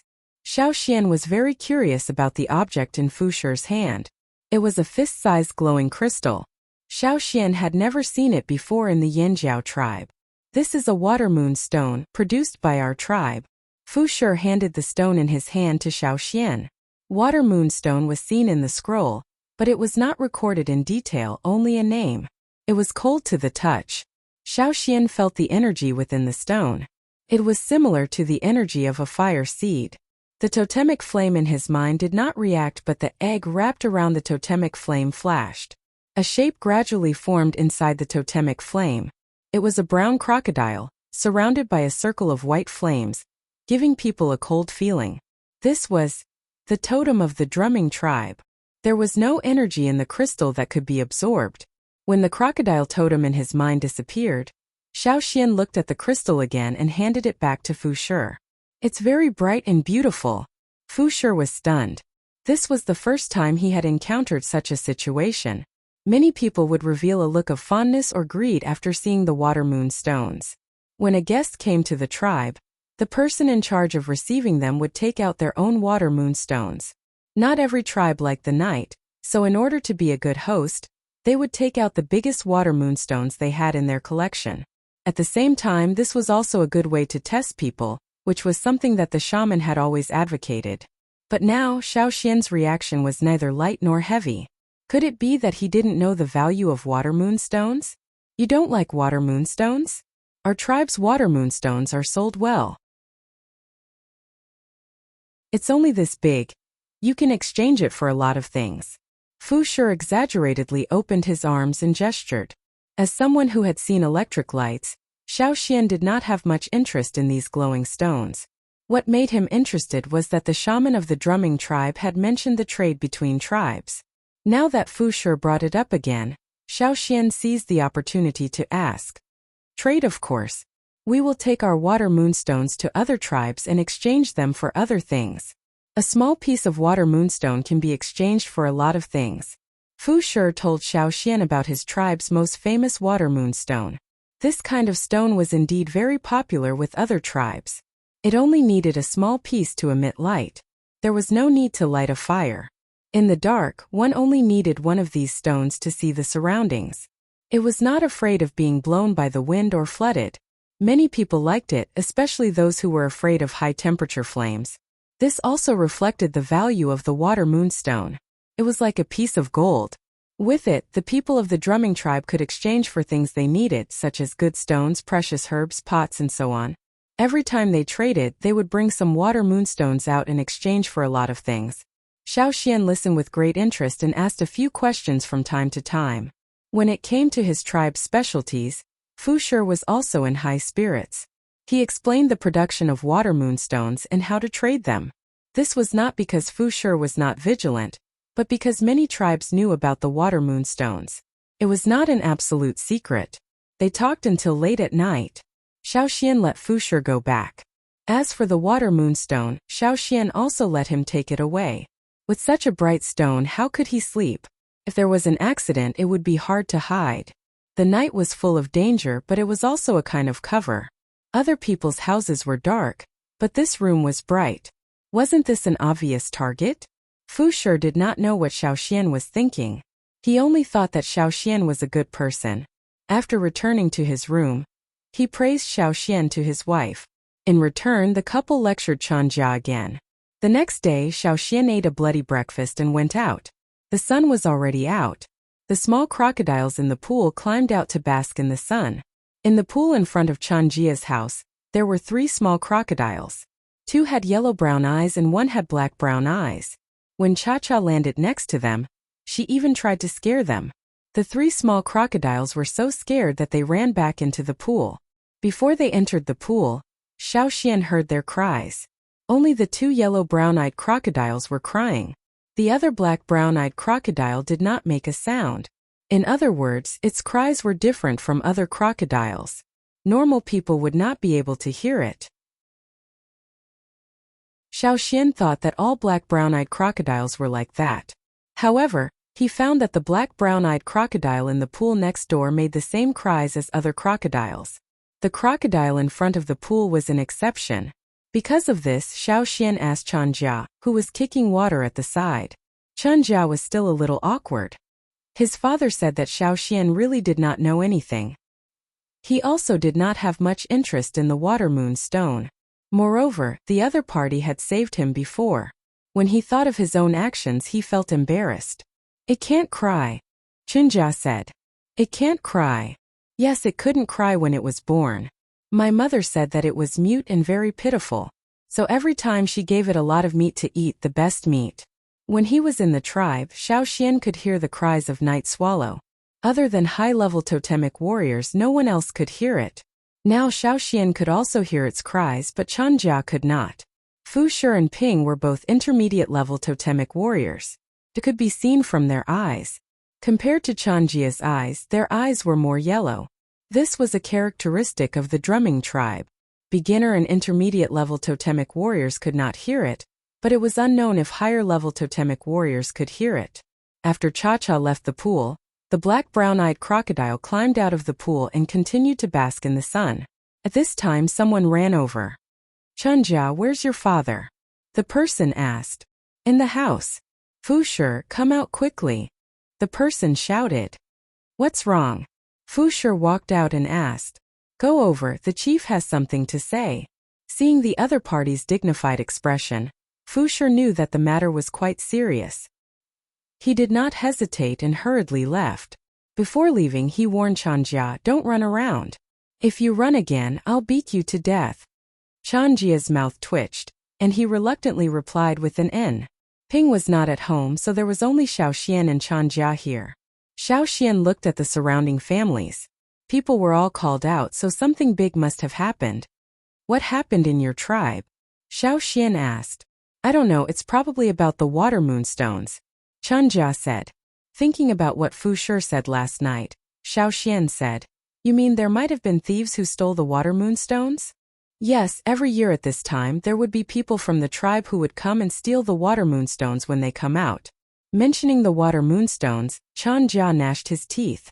The stolen water moonstones could be exchanged for a lot of things. Who came to steal the water moonstones? Xiao Xian asked. Many other tribes and maybe even thieves. Every time thieves appear, a lot of water moonstones are stolen.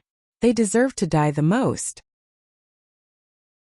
In the afternoon, Fu Shi hurried back with some stone tools and warned Xiao Xian and Chang'e not to run around. Someone in the tribe discovered the drumming tribe. The tribe's defense has been strengthened. Tonight I'll be in charge of guarding, so I won't be coming back. Don't go out. Finishing his words, Fu Shi hurriedly left. The people in the surrounding houses were like Fu Shi, taking their tools and hurrying out. Every one of them had a dignified expression, their eyes filled with killing intent. Waiting for Fu Shi to leave, Xiao Xian asked Chang'e, "What are the drumming tribe people like?" Chang'e showed a rare expression of fear and resentment. The drumming tribe people are crazy. In order to achieve their goals, they will do anything. They are not afraid of death. They are very fast. Listening to Chang'e's somewhat messy explanation, Xiao Xian speculated that the drumming tribe people were similar to death warriors. In their eyes there was only the goal, nothing else was important. They were really a group of lunatics. This group of lunatics was not close to the drumming tribe, so they did not appear often. However, every time they appeared, they would set off a reign of terror. And this time the drumming tribe's goal was most likely to be the water moonstones. Because the drumming tribe had been discovered, everyone was very nervous. Even during dinner, their appetite had decreased. Ping and Chang'e did not eat much. After eating, Ping went to deliver food to Fu Shi, telling Chang'e to stay at home obediently. However, Chang'e was not a person who would wait at home. When other companions came to look for him, he would leave with them to discuss their own plans. Thus, the only one left in the house was Xiao Xian. The sky had not completely darkened yet. Xiao Xian sat on a wooden plank beside the house. Sitting on it, his legs hung down, allowing him to directly reach into the water. The water rippled, and a figure swam towards Xiao Xian. It was the small crocodile with dark brown eyes. After it swam over, it looked at Xiao Xian. It seemed to be very curious about Xiao Xian, and did not show any signs of fear. After thinking for a while, Xiao Xian reached out his hand and picked up the small crocodile. It had webbed toes, and compared to the other two it was slimmer. Just now when he saw it crawl and swim, it was very agile. Other than its cries that could not be heard, it was completely healthy. After being caught, the small crocodile did not run away. It obediently stayed in Xiao Xian's hand. Its temper was indeed much gentler than the one with dark brown eyes. Xiao Xian thought. After observing it for a while, Xiao Xian put it back into the water.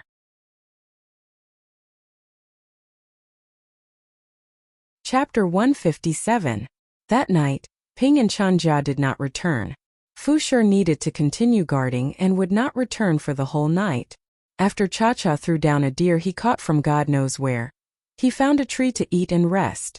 Xiao Xian was the only one in the house. Xiao Xian could not walk around. Now that the drumming tribe was in a tense period, as an outsider, Xiao Xian could not run around and attract suspicion. As a newcomer, it was better to make a good impression. If there was a day when the Yanjiao tribesmen could smoothly cross over from the other side of the river, they would inevitably greet the drumming tribesmen.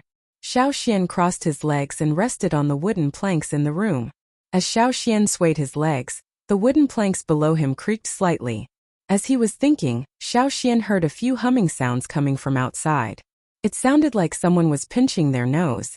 These sounds were not made by humans, but by the small crocodiles. Listening to the sounds, it came from the pond where Chang'e's family lived. It was just that it was not near the house. After a few short cries, the cries came to an abrupt end, but very quickly more cries came out. Only the cries after that were different from the ones before. The one who made the last sound was the brown-eyed small crocodile that was thought to be mute. The surrounding small crocodiles did not often cry out.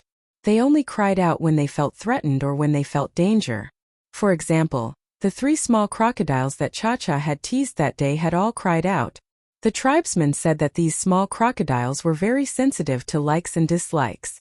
Even if you smiled and looked very kind if you had bad intentions, these small crocodiles would still avoid you or directly bite you. At this time, what exactly did the 3 small crocodiles in the pond encounter that caused them to cry out like that?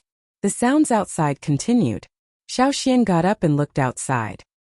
He did not see anything out of the ordinary, but somewhere in the pond, the cries continued. The other tribesmen should not be able to hear its cries. If other small crocodiles continued to cry out like this, someone would have already come to check on the situation. After thinking for a while, Xiaoxian walked out of the house and headed towards the source of the cries. On the side of the pond, not far from Chanjia's house, 2 small crocodiles lay motionless in the grass. There was the smell of blood. Xiaoxian squatted down and used his hands to push the 2 small crocodiles over. Their light-colored abdomens show obvious traces of blood, as if they had been split in half. They were killed with a single blow from a sharp weapon. The roar just now, it should be these 2 small crocodiles. After a few cries, it suddenly stopped. It was at that time that they encountered the killer. The 2 little crocodiles died in the same way. They were killed in a single blow. They were extremely fast and almost didn't make a sound. He was flipping one of the crocodiles open when he heard hurried footsteps, followed by an angry roar. What did you do to them? It was a 15 or 16-year-old girl with tawny eyes. Thinking of this kind of person's impatience and temper, Xiaoxian was about to explain, but when she saw the crocodiles lying on the ground, she exploded. You're looking for death. She seemed to have gone crazy, not giving Xiaoxian a chance to explain. Even if Xiaoxian spoke, she would not listen. The totem patterns on her body appeared, and she exerted strength in her legs, increasing her speed in an instant. Her whole body flew through the air towards Xiaoxian. As she pounced, her entire hand doubled in size, turning into a claw. Combined with the totem patterns on her hand, it looked as if it was covered with a layer of scales. Her fingertips also emitted a crisp sound. Like a ruthless beast, she mercilessly clawed at Xiaoxian. If he did not dodge, this slender hand would latch onto Xiaoxian's arm. Then, like a crocodile biting onto its prey, she would twist and tear his arm off.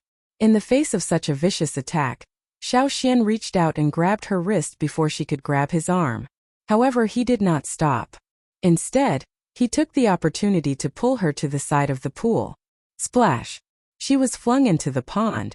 The surrounding people had already heard the commotion and came out.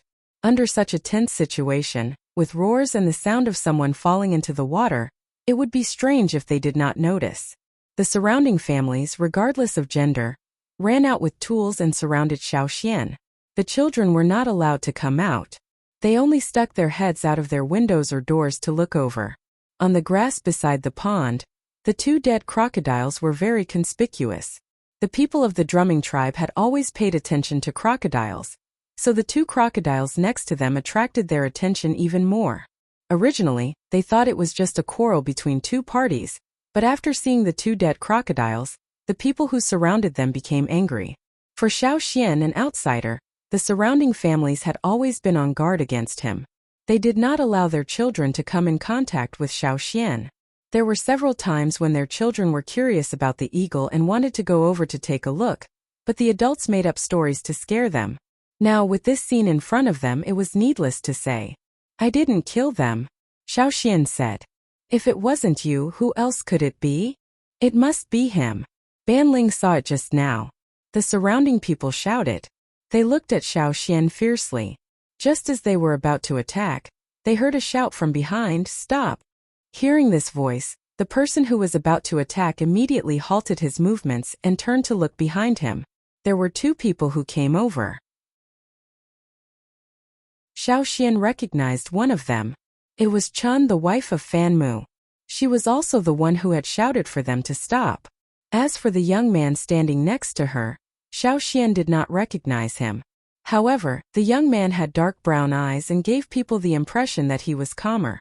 At first glance, he seemed more harmless than the others, but Xiaoxian's intuition told him that this person was more difficult to deal with. What happened? Chun walked over and asked. He killed 2 small treasured fish. Yes, he even attacked Banling. I already said that outsiders don't have good intentions. We should have kicked him out long ago. The surrounding people began to talk at once. telling him everything that had happened. After listening, Chun did not immediately ask Xiaoxian. Instead, she walked over and picked up the 2 dead crocodiles. Xiaoxian could feel that Chun's hands were trembling as she held the 2 crocodiles. She was trying her best to control her emotions. She also had dark brown eyes, but she wasn't as reckless as the others. After looking at the wounds on the crocodiles, Chun asked Xiaoxian, "What do you say?" "I didn't kill them. I just came over and saw that there was something wrong with them. I turned them over and found that they were already dead. When I picked them up to take a look, she came over." Xiaoxian pointed at the person walking out of the pool. "Banling, did you really see him kill the small treasured fish?" Chun stared at the person walking out of the pool and asked in a deep voice. Banling had just been thrown into the water and was still in a sorry state. When asked, she didn't have time to tidy up her hair and said, "I saw him holding the small treasured fish in his hand." In other words, you didn't see Xiaoxian kill the small treasured fish? Chun's tone was not very good, and the surrounding people could hear it. Moreover, after Chun took the 2 crocodiles, many people saw the wounds on the crocodiles. They knew that they were killed by a sharp weapon. Xiaoxian didn't have such a weapon on him. Perhaps they really had wrongly accused him. Thinking of their actions just now, the people surrounding Xiaoxian all retreated in embarrassment. The people who had shouted especially loudly now wished they could bury their heads in their pants to reduce their presence. But there were also some people who were unconvinced. They felt that judging Xiaoxian wasn't the murderer based on a single wound was too arbitrary. Perhaps Xiaoxian was still hiding some secrets? Thinking of this, they took a step forward and were about to say something when they saw Xiaoxian turn around and walk towards the pool. The surrounding people of the drumming tribe were very curious about Xiaoxian's reaction. What was he doing? Xiaoxian walked to the side of the pool, but he didn't enter it. Instead, he stretched out his hand to the side. Soon, the water rippled and a small figure came out of it. It turned out that there was a small hole there, and it was hiding in it. After swimming out, the small crocodile directly climbed onto Xiaoxian's hand. It was actually crying out, but no one could hear it, including the tribe's senior totemic warrior Chun. Seeing the small crocodile in Xiaoxian's hand, the person who had stepped forward and wanted to argue retracted his leg. If Xiaoxian was the murderer, this small crocodile wouldn't have acted like this. The people of the drumming tribe didn't believe in Xiaoxian, but they believed in their tribe's treasured fish. Banling. Chun glared. Thinking about what Banling had done, Chun couldn't help but feel angry. The tribe's reputation was already bad enough, but this group of people kept on offending people. Yesterday, Chen Jia had attacked his savior, and now Banling was attacking people without even knowing the truth. The shamanists and chief were doing their best to salvage the drumming tribe's bad reputation. Outsiders who knew about the drumming tribe were already on guard against them, and it was difficult to form good relations with them. Now that there was an outsider who had never heard of the drumming tribe, the shamanist and chief wanted to keep him here and let Xiaoxian see the good side of the drumming tribe. They also wanted him to know that the people of the drumming tribe weren't as bad as outsiders thought. The result? She was really angry. Fortunately, Xiaoxian's strength wasn't bad, otherwise Banling, who had been baring her fangs and brandishing her claws at Xiaoxian, was completely listless. Chun's roar made her shoulders tremble, and she took small steps forward, completely losing her previous momentum. Sorry. Banling apologized to Xiaoxian, her voice sounding as if she was about to cry. Xiaoxian, right? I'm sorry, but just treat what I said as if it was eaten by the fish. Don't take it seriously. The one who spoke the loudest just now was the one who spoke the loudest. Perhaps he still felt sorry for Xiaoxian, so he turned around and ran home. After a while, he carried a bloody cow leg and stuffed it into Xiaoxian's hand as an apology. Seeing this, the others also wanted to follow suit. At this time, the person standing beside Chun said, "Mother, the most important thing now is to find the person who killed the fish." Saying this, he looked at the others, his dark brown eyes calmly sweeping the surroundings. Xiaoxian is our tribe's guest. In the future, if anyone dares to make a move without clarifying the situation, come find me. Xiaoxian discovered that after the youth finished speaking, the surrounding people were trembling. They were even more afraid than when Chun had scolded them.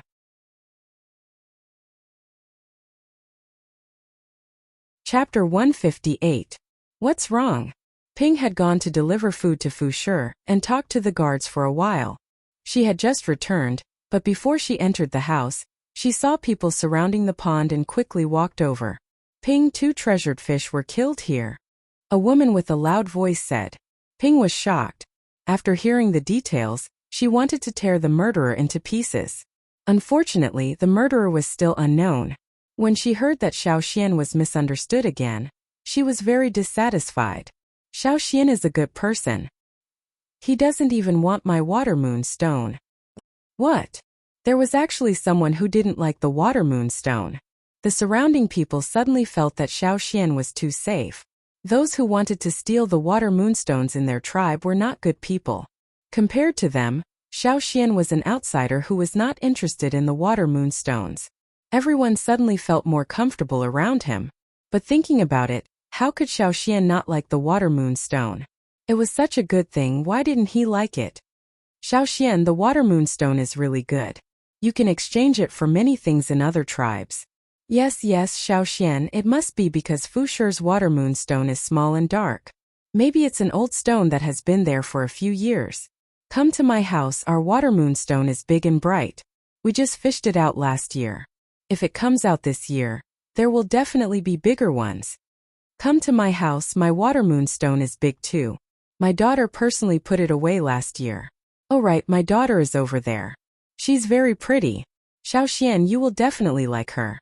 The auntie who spoke narrowed her eyes and pointed in the direction of her house. Xiaoxian looked in the direction the auntie was pointing at. There was a young lady standing on the steps of a house. At this moment, the lady was smiling at him with her mouth wide open from ear to ear. Probably because she had just eaten dinner, there were still traces of blood on her white teeth. It was really a big mouth. Haha. Xiaoxian turned his head and smiled stiffly. Fortunately, this was not the time to talk too much. Chun took away the 2 dead crocodiles and told everyone to pay attention to the surroundings. Also, pay attention to the small crocodiles in the pools around their houses. Xiaoxian returned to the house covered in blood, holding the beef leg. Although he had been wrong twice, he really didn't know what to do with this group of people. After all, he wasn't injured. Moreover, Xiaoxian wanted to follow them to learn more about other tribes. Now that the drumming tribe also wanted to leave a good impression on them, Xiaoxian wouldn't quarrel with them because of this. Ping looked at the baby crocodile in Xiaoxian's hand and felt sad. She had watched them break out of their shells. When they broke out of their shells because the big crocodile had already left, she had personally helped them break out of their shells. Many people in the drumming tribe were rash and irritable, but they were also easily emotional. When they were emotional, they would talk a lot. After Ping returned, she told Xiaoxian a lot about the little crocodiles. The current batch of crocodiles in the tribe were not born during the breeding season, so they were in the minority. Without the protection of the big crocodiles, these little crocodiles were easily harmed. Therefore, every year, the people in the tribe would take special care of these little crocodiles. Generally speaking, the big crocodiles that had left would return here after the 2 moons overlapped and the river rose again. They would then lay eggs and hatch their young. At that time, a large number of baby crocodiles would be born. Seeing that only one of the 3 little crocodiles was left, Ping started crying as she spoke. At this time, Chanja also returned home. To distract Ping, Xiaoxian brought the brown-eyed baby crocodile back to the room. Now that he had calmed down, he carefully recalled the movements he had heard before, as well as the details he saw when he walked to the pool. Although this was not the core area of the drumming tribe, there were still many houses. Other than the people guarding outside, how could there be people walking around outside? How could a fearsome beast sneak in from outside without a sound? If it was not done by an internal member, then the person who killed the 2 little crocodiles was too capable. The little crocodile that Xiaoxian brought back was still crying out.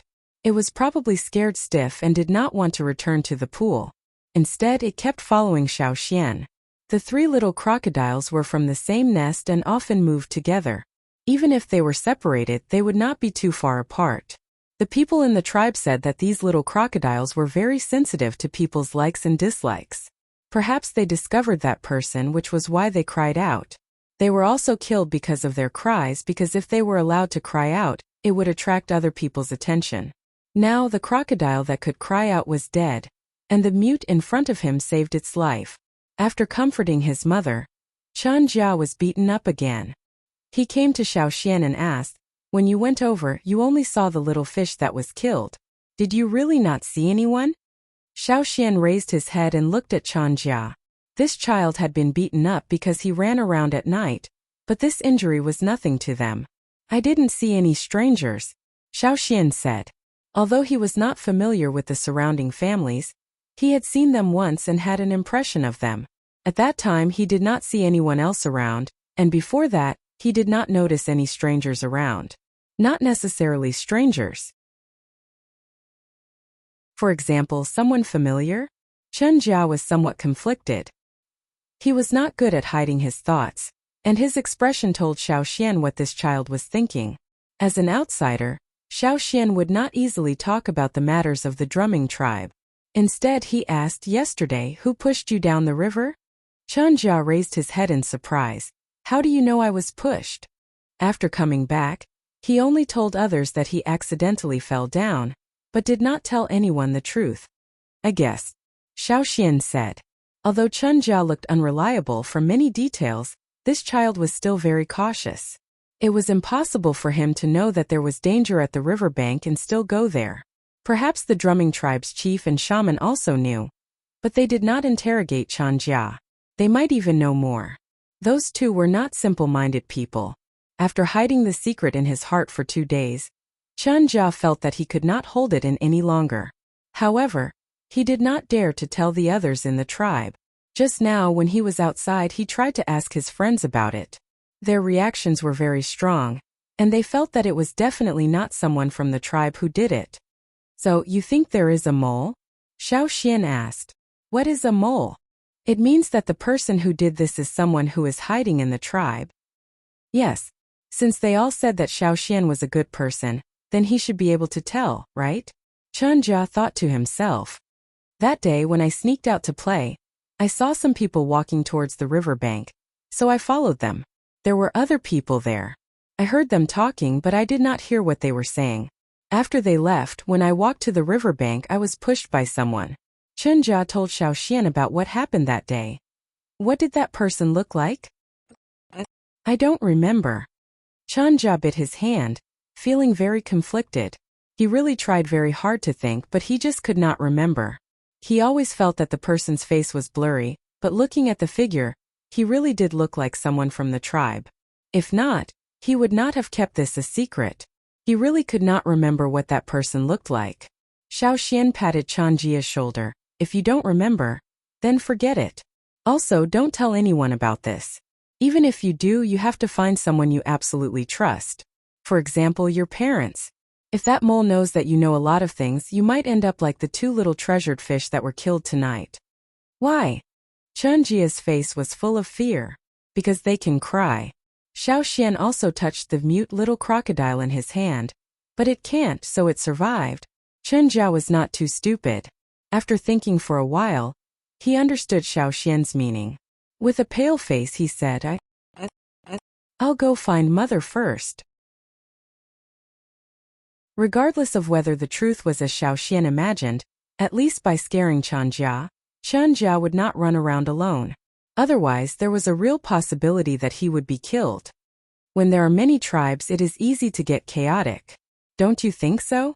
Xiaoxian tore off a piece of meat and put it in front of the little crocodile's mouth. The teeth of crocodiles belong to the truncated tooth type. They can't directly bite off a piece of meat like cats, so they have to roll or sway to bite off the meat. This is the familiar death roll and sway dance of the crocodile. Seeing the little crocodile roll around after biting the meat, Xiaoxian thought of the people in the tribe, as well as Caesar and the others. He wondered how they were doing now. When he left the tribe he didn't think so, but now he missed them. He remembered that on the day he left, Xiaoxian wanted to tell the shaman and Oldka not to worry. In the end, he only said 2 words before they beat him up with their crutches. Thinking of this, Xiaoxian couldn't help but laugh. The moonlight outside the window was even brighter than last night. Soon it would be the day when the 2 moons overlapped. If he wanted to go back, he would have to wait at least a year. In the next few days, the tribe was very peaceful. There were no more abnormal situations. But Fu Shi and the other tribe guards were even more vigilant. The day when the two moons overlapped was one of the most important days of the year. Other than the sacrificial ceremony, it was also one of the most important days. They called it the Water Moon Festival. In the drumming tribe, there was a small river winding around the tribe. The people of the drumming tribe called it the Water Moon Path. Before and after the two moons overlapped, when the river level lowered, the Water Moon Path would be separated from the river. When the two moons overlapped in the night sky, every family of the drumming tribe would guard the path closest to their house, waiting for the water moonstones to appear so that they could go down to collect them. Even though Xiaoxian was curious about the production of the water moonstones, in order to avoid suspicion, he didn't take the initiative to follow them. However, Ping was very enthusiastic. It was probably because someone said that her family's water moonstones weren't good that night. She wanted to prove it in front of Xiaoxian, so she let Xiaoxian go with her. Fu Shi was responsible for guarding the path, so he didn't go with Ping and Chan Jia. My family's will definitely be the best this year. Nonsense, my family's is the best. You guys don't need to argue. In any case, the first place will definitely be my family. Before they even reached the water moon path, a group of children had already started arguing. The tribe had given each family an area. When the time came to collect the water moonstones, they could only collect them in their own area. Whether they collected more or less, they had to bear the responsibility. It had nothing to do with others. Xiaoxian, Ping, and Chanjia stood together. This was the area of Chanjia's family. Looking at the muddy river in front of them, which was no more than 5 meters wide, it was hard to associate it with the name Water Moon Path. Xiaoxian was looking forward to what would happen next. Such a bright stone. How did it come out from this muddy river? The two moons overlapped more and more in the sky. Xiaoxian suddenly heard a dense and small sound, as if iron powder was being forcefully attracted by a magnetic force. The muddy river in front of them was becoming clearer and clearer at a speed visible to the naked eye.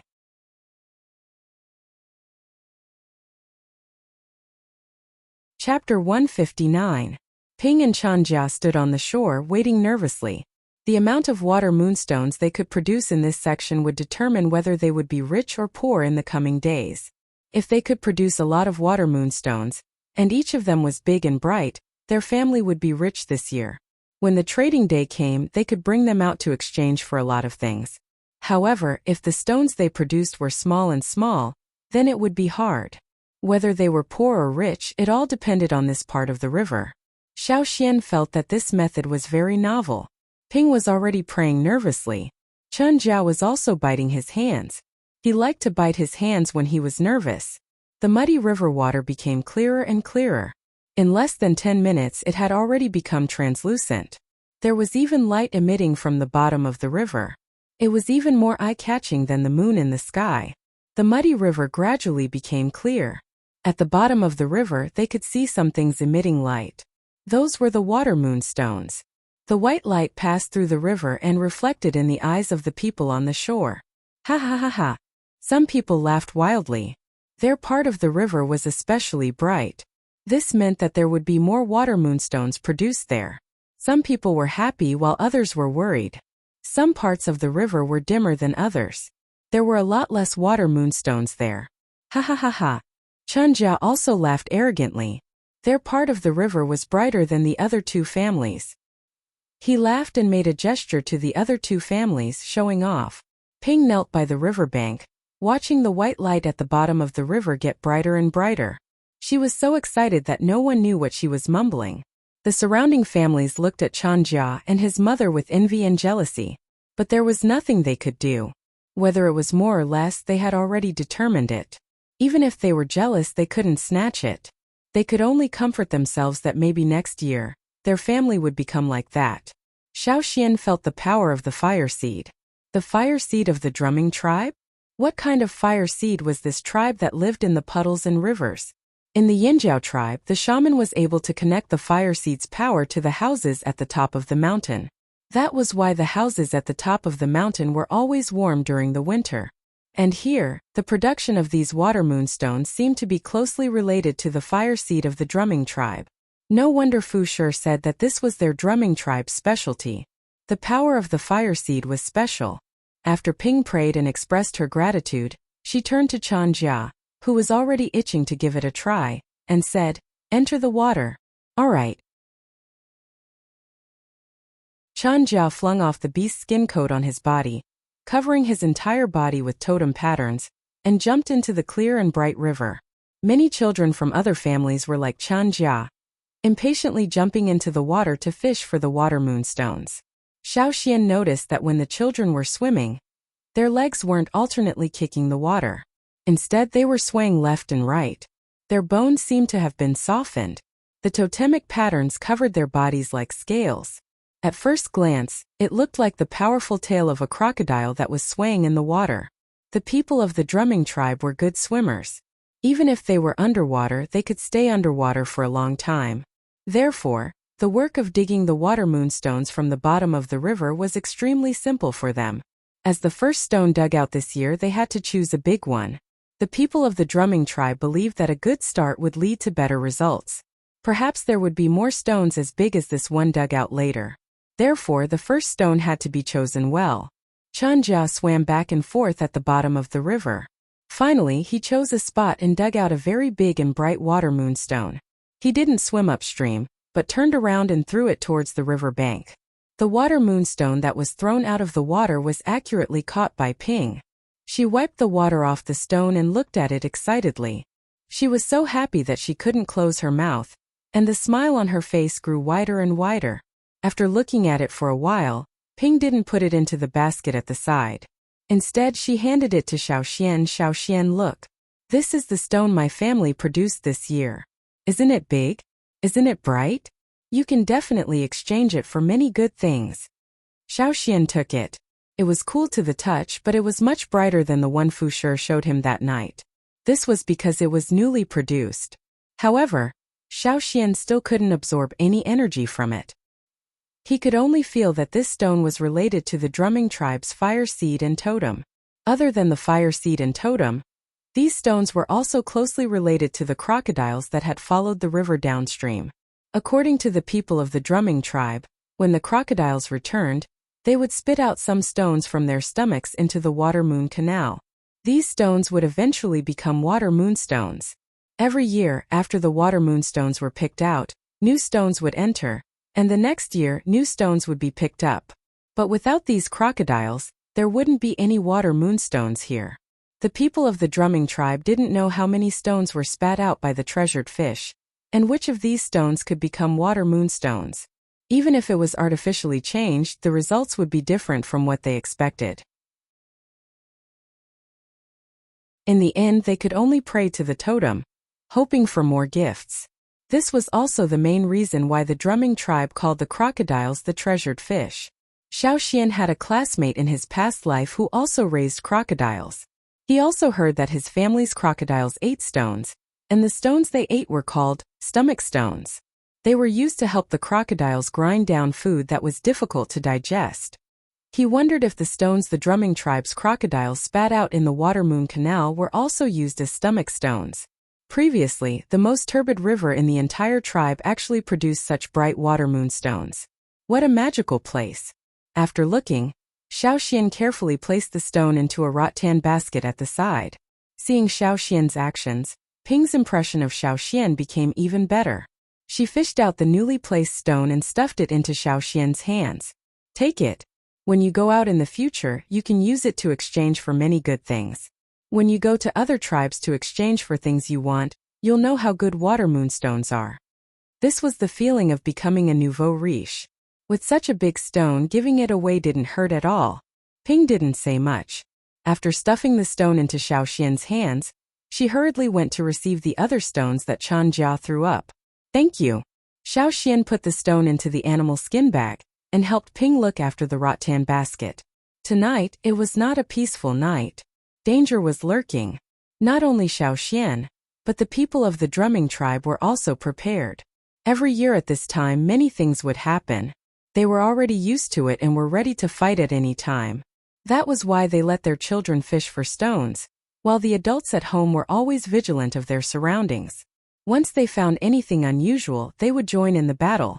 Not far from the water moon canal, Fu Shi and his companions were vigilantly watching their surroundings. However, they also wanted to know the situation at the Water-Moon Canal.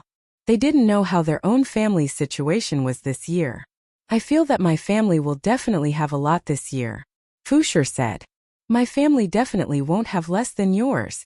The people beside Fu Shi were not convinced. I don't expect it to be the most, as long as it's not too little. Another person whispered. Useless. Even if I wanted to, I couldn't decide. So I don't have much hope. As they were talking, the people who came to investigate the situation at the Water-Moon Canal came over. Fu Shi, your family is rich this year. That part of your house is the brightest, the man said while panting.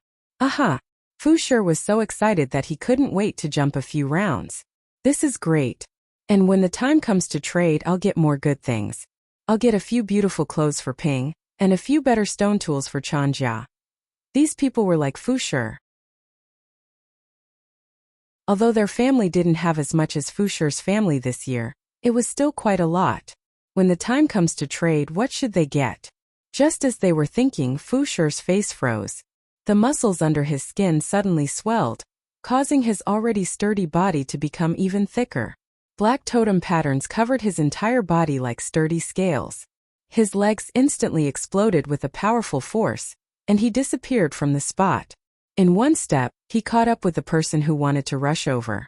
Fu Shi's swollen arms were instantly raised high. His arms were covered with totem patterns, and every muscle was filled with power. His skin became even tighter under the expansion of his muscles. His 5 fingers clenched into a fist, and he quickly smashed towards the person. Like a cannonball, his fist smashed onto the person's body. Bang! The person who was about to rush out was smashed to the ground with all his strength. Just as the first fist landed, the second fist followed. Ha! Fu Shi's fist directly smashed the other person's head. The person lying on the ground had different totem patterns from the drumming tribe. Because of the death of the main body, they quickly disappeared. The sound of Fu Shi's breathing was not the usual sound of wheezing, but a series of rough grunts. His pupils were like the tip of a sword, and some dense black patterns extended from there to the surroundings. His eyes flashed coldly. After killing one person, Fu Shi did not stop. The muscles in his legs suddenly swelled, and his originally low body suddenly fell to the ground. His palms and legs vigorously slammed the ground, and his body quickly pushed out, rushing towards another person. The wet muddy water under his feet splashed everywhere. Competing with a crocodile in long-distance running was possible, but competing with it in an instant was difficult. The advantage of a crocodile was not speed, but reaction and explosive power. You might be able to outrun them, but the problem was whether they gave you a chance to run at the start of the race. Perhaps before you could run, they had already bitten you. The people of the drumming tribe had many characteristics similar to crocodiles. They were strong and their speed was not fast. But in an instant, their opponents would always be overwhelmed. Another person was clamped down by Fu Shi, and in the next moment he was twisted in the middle. Just now, the 2 people who passed by were too fast, and did not give Fu Shi enough time to send a message to the others. Now, after dealing with 2 opponents in succession, Fu Shi took advantage of this gap and roared from his throat like an ancient beast. The roar passed through the wet area, through the forest, like a war knife, splitting the silence of the night. The moon in the sky shone brightly, but under the moonlight, the battle had already begun.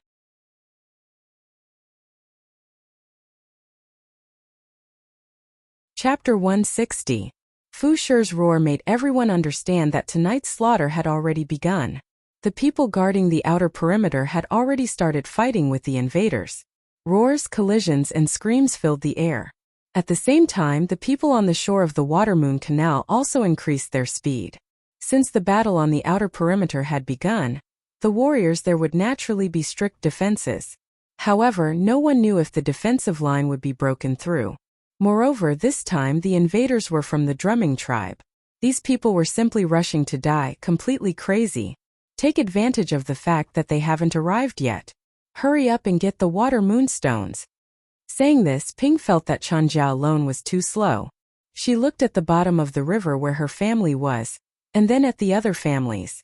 The other families had already sent people to help, But her family only had Chanja alone. This year, their family had more water moonstones than the others. If this continued, they would definitely take longer to fish. This was not good. Once time passed, the water moonstones would become darker and darker, until they became ordinary stones. So they had to speed up. Looking at Xiaoxian beside her, Ping said, "Xiaoxian, I'll go down with Chanja to fish for the water moonstones. When the time comes, we'll throw them up. You stay here and catch them." "Okay, no problem." Ping jumped into the water and quickly swam to the bottom of the river, digging for the water moonstones with Chanja. Some of the water moonstones on the surface of the river had already been thrown ashore by Chanja, leaving behind some that were partially buried in the mud. Xiaoxian placed the stones thrown by Ping and Chanja into the rattan basket. Because of the water moonstones inside, the rattan basket emitted a bright white light. However, because the rattan basket was surrounded by a layer of animal skin, the light only shone from the top of the rattan basket, not from the bottom of the basket. Catching the water moonstones thrown ashore and placing them into the rattan basket, Xiaoxian also paid attention to the sounds of fighting in the distance. There seemed to be quite a few people coming. However, because of the robbing and theft of the water moonstones every year, the drumming tribe was well prepared. There shouldn't be any big problems. As the water moonstones were fished out one by one, the light in the water moon canal became darker and darker. About half an hour later, there was basically no light left in the canal. On the shore, there were rattan baskets emitting light. But now, no one was happy because of the water moonstones that they had fished out. Instead, they were very worried. "Looks like we won't be able to defend against it," an older man said. "Someone will always come. Fortunately, we've already fished out the water moonstones.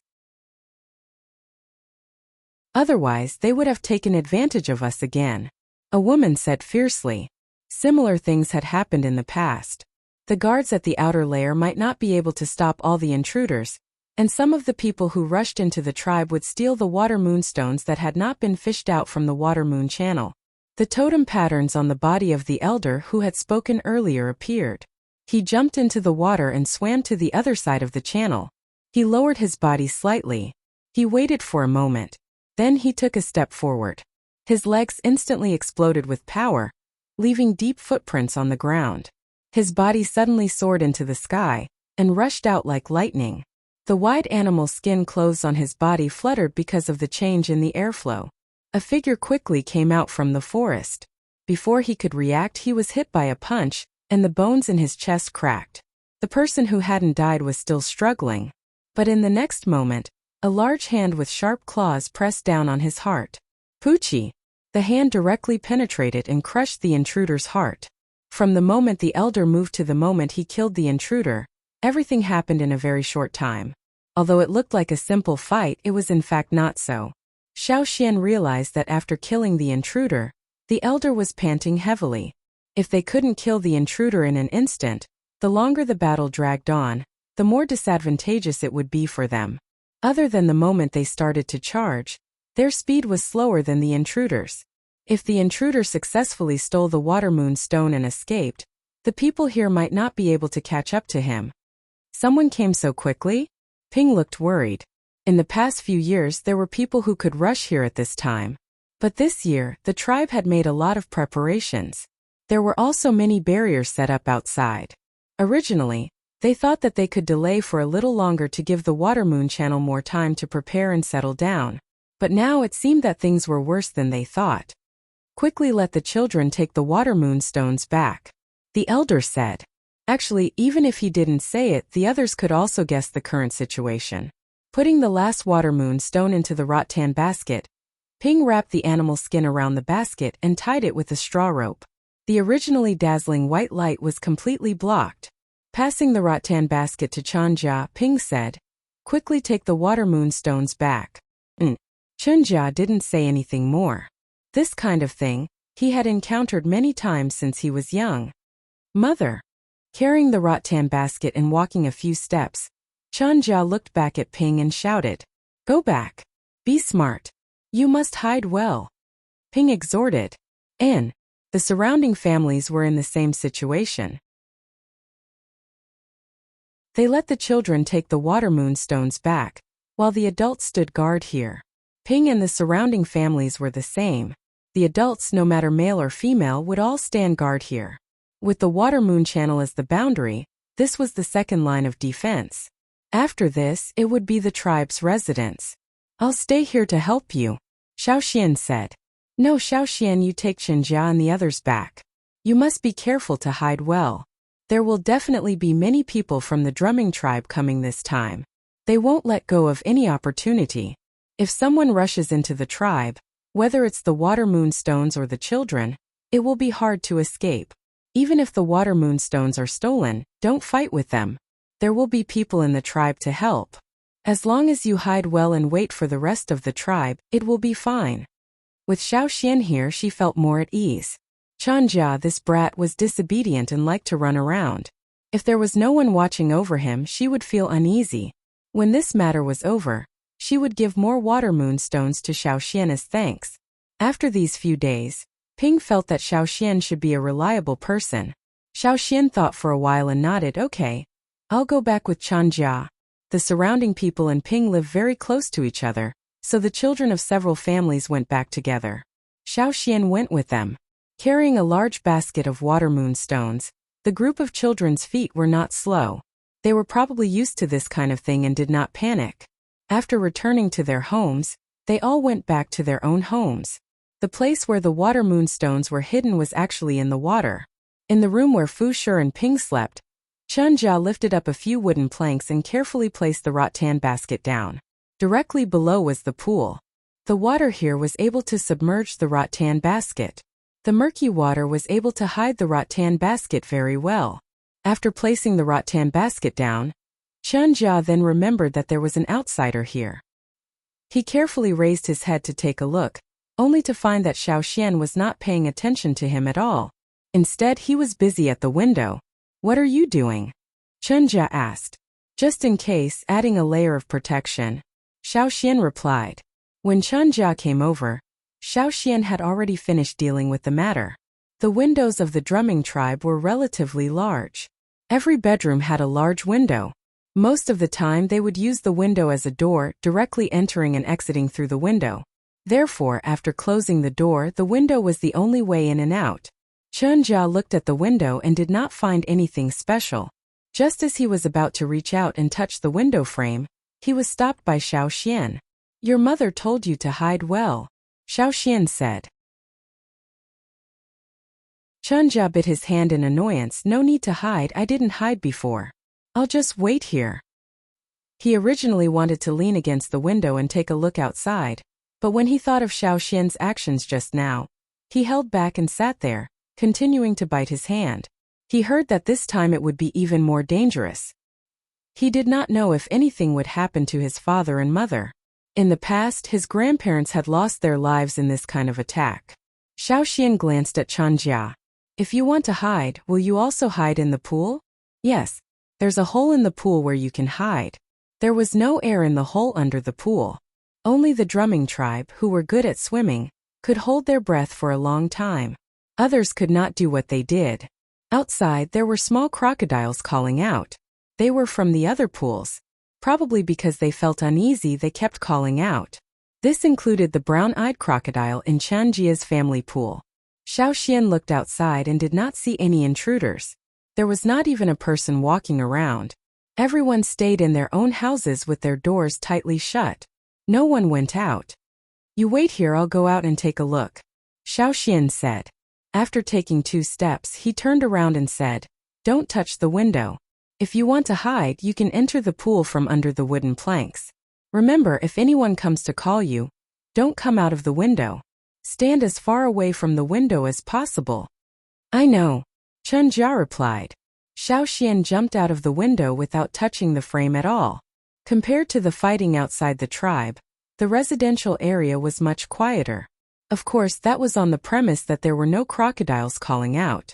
But because of the crocodiles calling out in the pool, it made people feel more nervous and full of danger. The mute crocodile had already climbed out of the pool and was with the other crocodiles in the pool. Sensing Xiaoxian's arrival, it broke away from its small group and headed towards Xiaoxian. On the other side, Chenjia, who was staying in the house, was worried about his parents' situation. Suddenly, he heard someone calling his name from outside. Chunjia, are you home? The voice was very familiar. It sounded like someone from the tribe. At the same time, there was the sound of footsteps coming up the stairs. The wooden planks creaked as they approached step by step. Who is it? Chunjia wanted to jump out of the window to take a look, but he remembered Xiaoxian's instructions before he left. He stopped and stood 2 steps away from the window looking out. A figure heard Chunjia's voice and walked to the window, looking into the room. It was dressed like a tribesman. His face looked familiar. It was one of the tribe's patrolling warriors. But Chunjia had a strange feeling.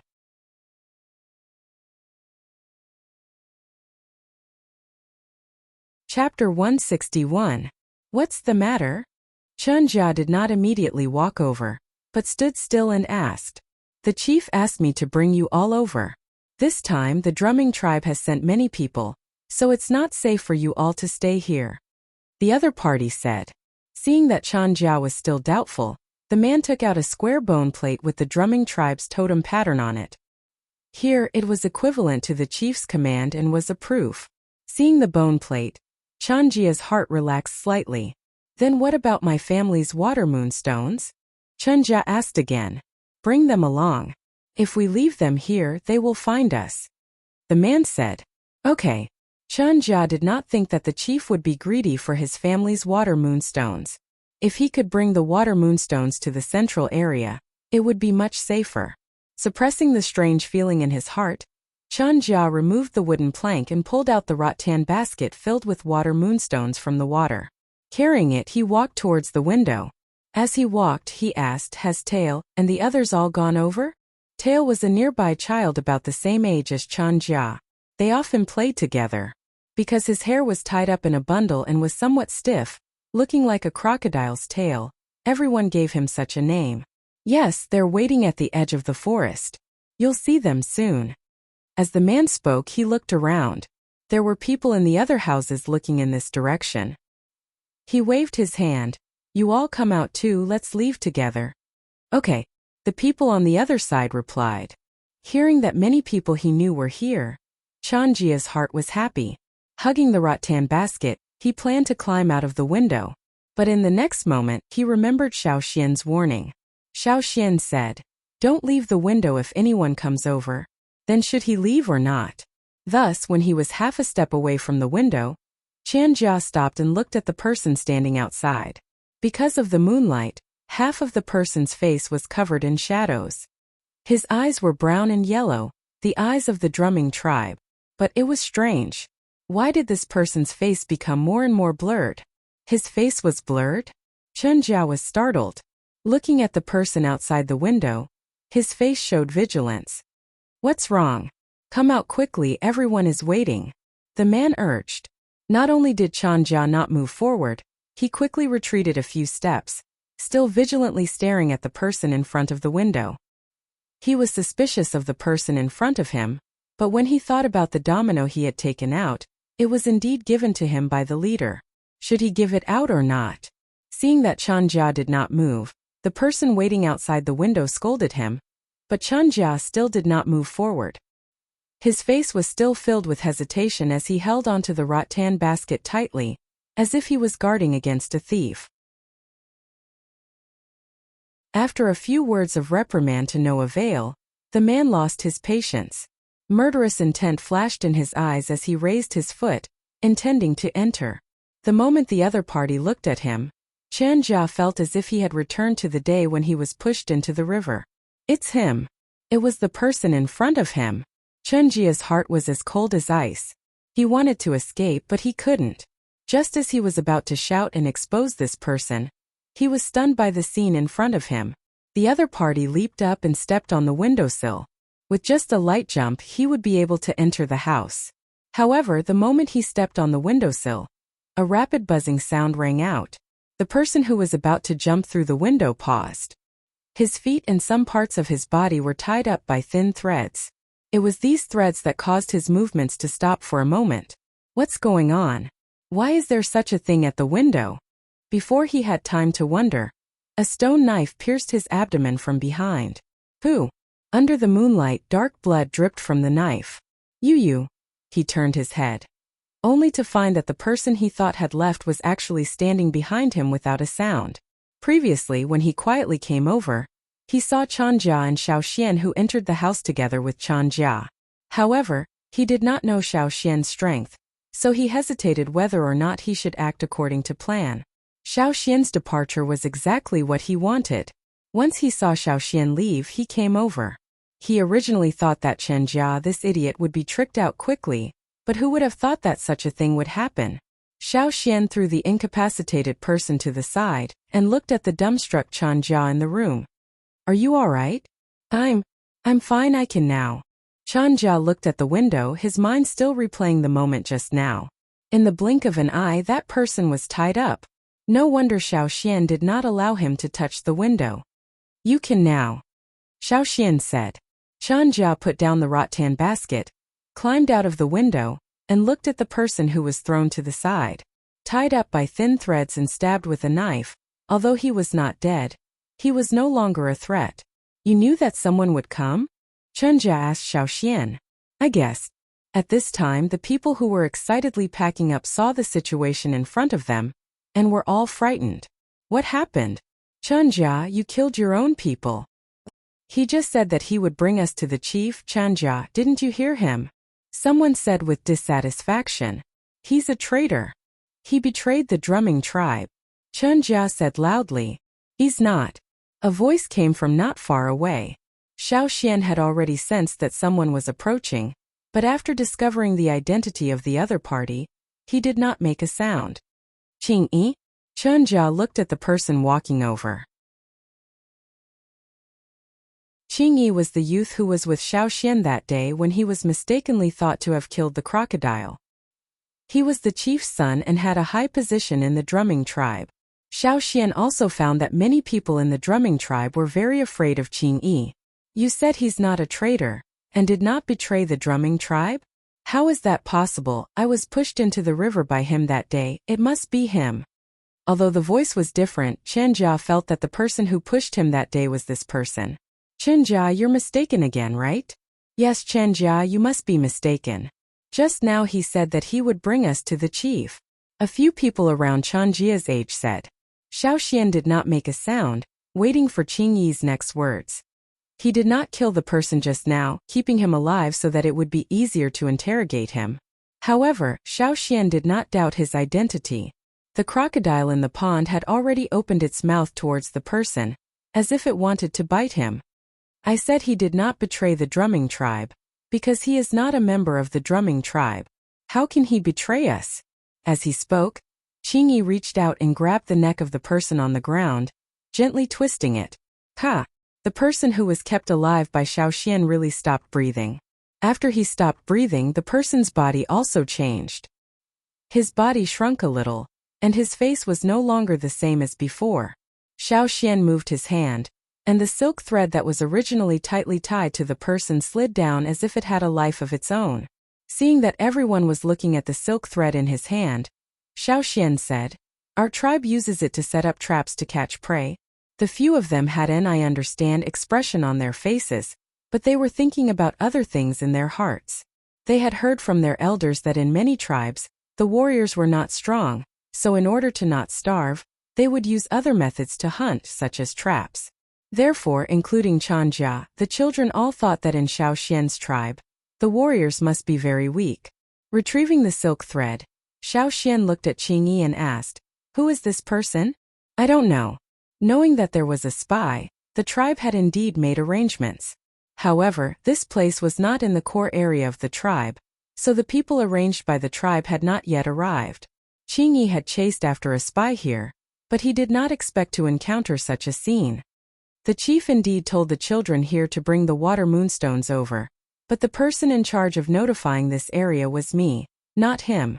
Qingyi pointed at the dead person and said, There were already people from the drumming tribe who had entered. They were the best at hiding. They passed through the chaotic battlefield outside and infiltrated into the tribe. They were very skilled at hiding, quietly lurking, and killing at any time. Even the patrolling warriors in the tribe could not detect them all, so there were always areas where they were overlooked. As for the people who attacked the drumming tribe at the beginning, they were only there to attract attention. The tribe had already arranged for people to wait in various places, so that they could clean up these hidden people one by one. However, seeing that the situation was not right, the chief sent some people to inform the residents near the border to move inwards. After this incident they would return. After all, most of the people hiding in their homes were children, so they did not have much fighting power and still needed protection. Knowing that they really had to go to the chief's place, the few people who were disappointed earlier became excited again. The neighbors informed each other, and those who were still at home quickly packed up their things and gathered. There's one more thing I want to say. Even if you follow me to the chief's place, there may be hidden people on the way. When the time comes and we kill them, I may not be able to take care of all of you. Qingyi said to the people who gathered around. They were surrounded by children. The youngest was less than 10 years old, while the oldest was about the same age as Chanjia. There was even a child who was hugging his newborn sister. With such a group, if they were to encounter someone in hiding, they would definitely be affected. After all, those people in hiding would not show mercy just because they were children. Hearing this, everyone's heart sank, but they were not too surprised. They were mentally prepared. Since young, they had encountered many things. Actually, we can send the youngest one over first, Xiao Xian said. How do we send them? Everyone looked at Xiao Xian. Xiao Xian pointed to the sky. Cha-cha. A whistle sounded. Very quickly, a figure appeared in the sky. When it flew over, Cha-cha was still holding onto a person from the drumming tribe. Its claws had already pierced through the person, and he was already dead. After leaving the dead intruder behind, Cha-cha landed on the ground. Xiao Xian let the youngest children get on the eagle's back first, including those who were carrying other children. The first batch of 7 children were all under 10 years old. Xiao Xian let Cha-cha bring them over. Cha-cha knew the way, so there was no need to worry. Moreover, the intruders did not attack from the air, so the air was safer than the land. There were still 5 children left behind. Xiao Xian wanted to let Chenjia go up, but this child refused and said to wait for the next batch. Then be careful later, don't stay too far away from me, Xiao Xian said. Okay. Chenjia hugged the rattan basket and walked to Xiao Xian's side. The other 4, without exception, all gathered around Qingyi. In their eyes, Qingyi was much stronger than Xiao Xian, so it was better to follow him.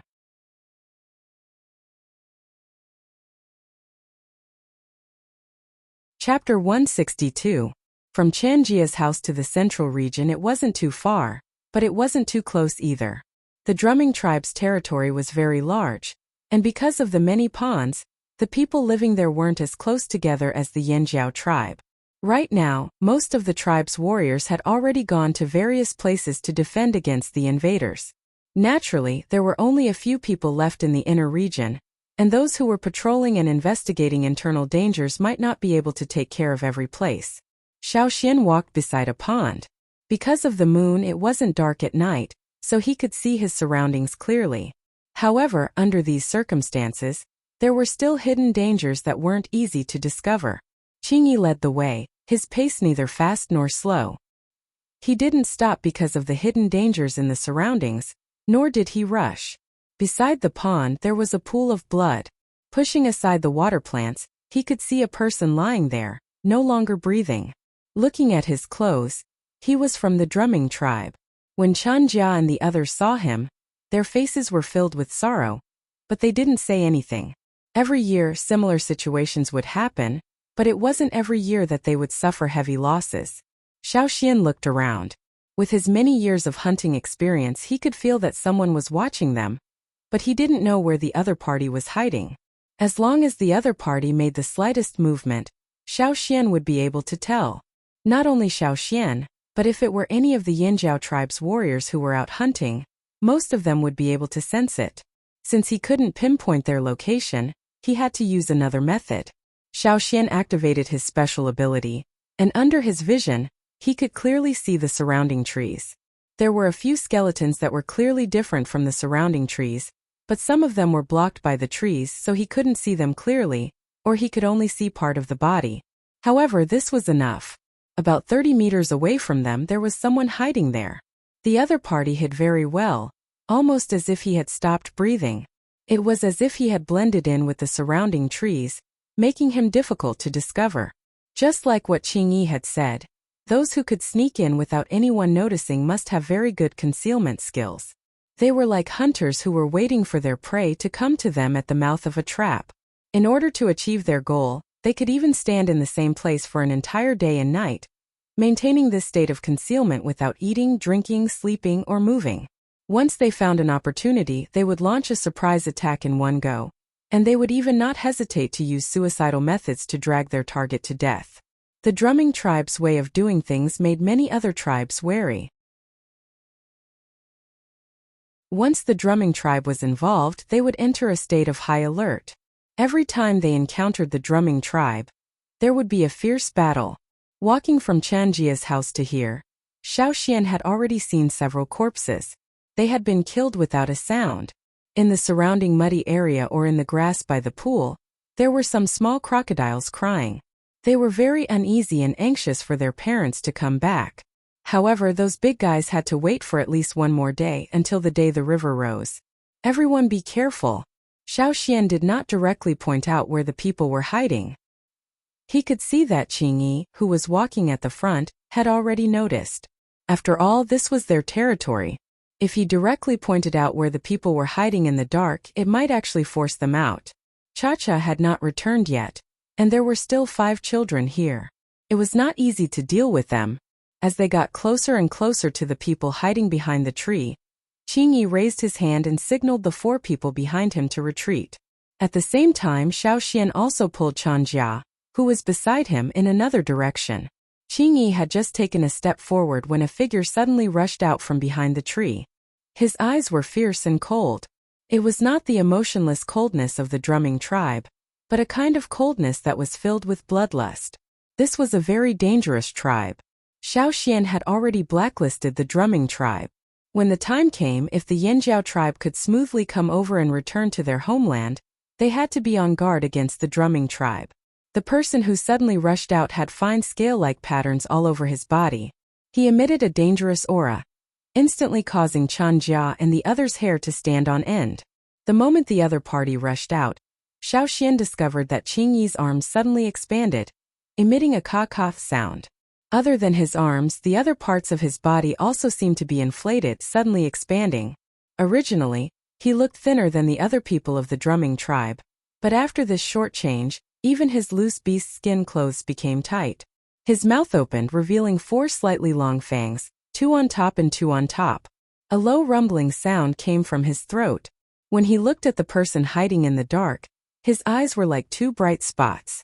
Perhaps it was because of the moonlight, but these 2 spots were slightly brighter.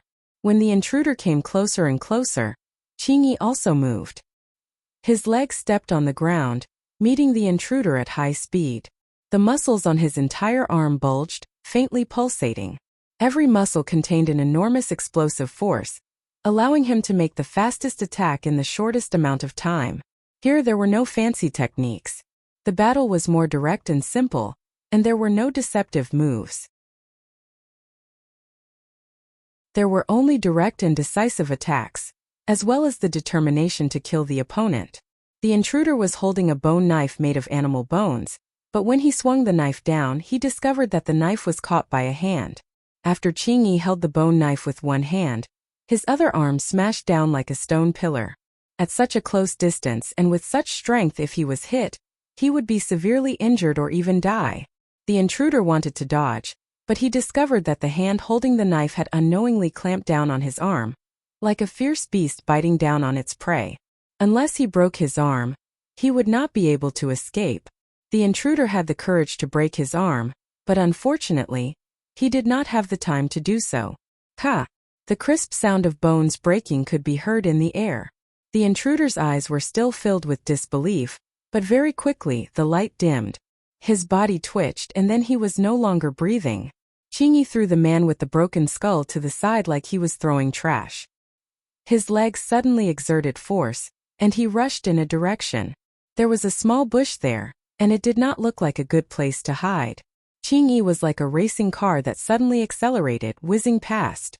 In the blink of an eye, he was already in front of the bush. After a few bangs, the sound of bodies colliding was heard, and the sound of flesh being forcefully penetrated was heard. Immediately after, Xiaoxian saw the figure that was originally hiding behind the bush being torn in half.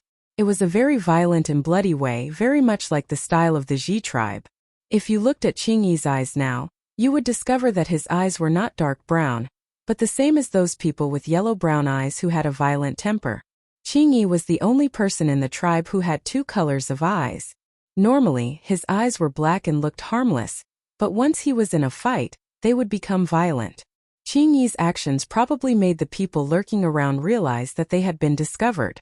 They rushed out of their hiding places and felt that Qingyi was not easy to deal with, so they set their sights on Xiaoxian. As long as they got rid of the older ones, it would be fine. The children were easy to deal with and they could do it at any time. The other party used their speed advantage, and when they rushed out, they even changed their positions to avoid the Ji tribe's sudden burst of speed. As long as they avoided the first move, their chances of success would be higher. However, Xiaoxian was not from the Ji tribe, and Xiaoxian was not slower than the other party. Xiaoxian pulled out his white-teeth knife. Ever since he left the tribe, this knife had not undergone the cleansing ceremony. The originally white blade had many red marks on it, left behind by Xiaoxian when he was crossing the river on the canoe. No matter how careful he was, he could not avoid fighting. And a normal brush would not be able to clean the knife completely. A knife that had not undergone the cleansing ceremony, but had gone through many killings, always carried a terrifying aura. The biting cold knife energy made Chanjia, who was closest to Xiaoxian, feel a chill on his forehead and back, and couldn't help but shiver. Xiaoxian took a deep breath, his body crouching. Facing the people rushing over, he did not dodge but instead met them head-on. The shoulder holding the teeth knife shook, and as if an accelerator was installed in his arm, the knife became a blur as it chopped towards the people in front of him. Compared to the people of the Ji tribe, Xiaoxian did not have their inflatable transformation, but the momentum of the knife was stronger, and the power was more ferocious. The knife drew a blurry arc, and with a light poochie sound, the first intruder who rushed towards Xiaoxian had his neck slit. Because the strength of the attack was too strong, the other party's head was almost chopped off. After killing one person, Xiaoxian did not stop. Like a leopard on the hunt, he dodged the other person's attack. As he passed by, he used the handle of his knife to hit the other person's arm. Pung! The other party's knife did not touch Xiaoxian, and instead heavily chopped into the muddy pool at Xiaoxian's feet. The powerful knife chopped into the muddy pool, like a small bomb exploding in the muddy pool. The muddy water splashed everywhere, like an earth-colored firework, exploding with a bang. For a moment, Chun Jia could not see the situation behind the splashing muddy water, but when the muddy water fell again, the battle behind had already ended. The person standing beside the muddy pool was still holding a black bone knife in his hand, maintaining his chopping posture. The scale-like totemic patterns on his face gradually disappeared, and his eyes stared straight at his chest. There was a bloody hole. Blood continuously flowed out, dyeing the muddy water red. This was the first time Xiaoxian had killed someone, but he was surprisingly calm. He did not know if it was because this body had affected his thinking, or if he was used to the cruel rules of this world, or if he was born cold-blooded. Swinging his arm to shake off the blood on his knife, Xiaoxian scanned his surroundings. There were still people coming this way, coming from the outside. He did not know if they were trying to force their way in, or if they were trying to sneak in. No matter what, this was not a place to stay for long. He had to hurry and send the children to the chief.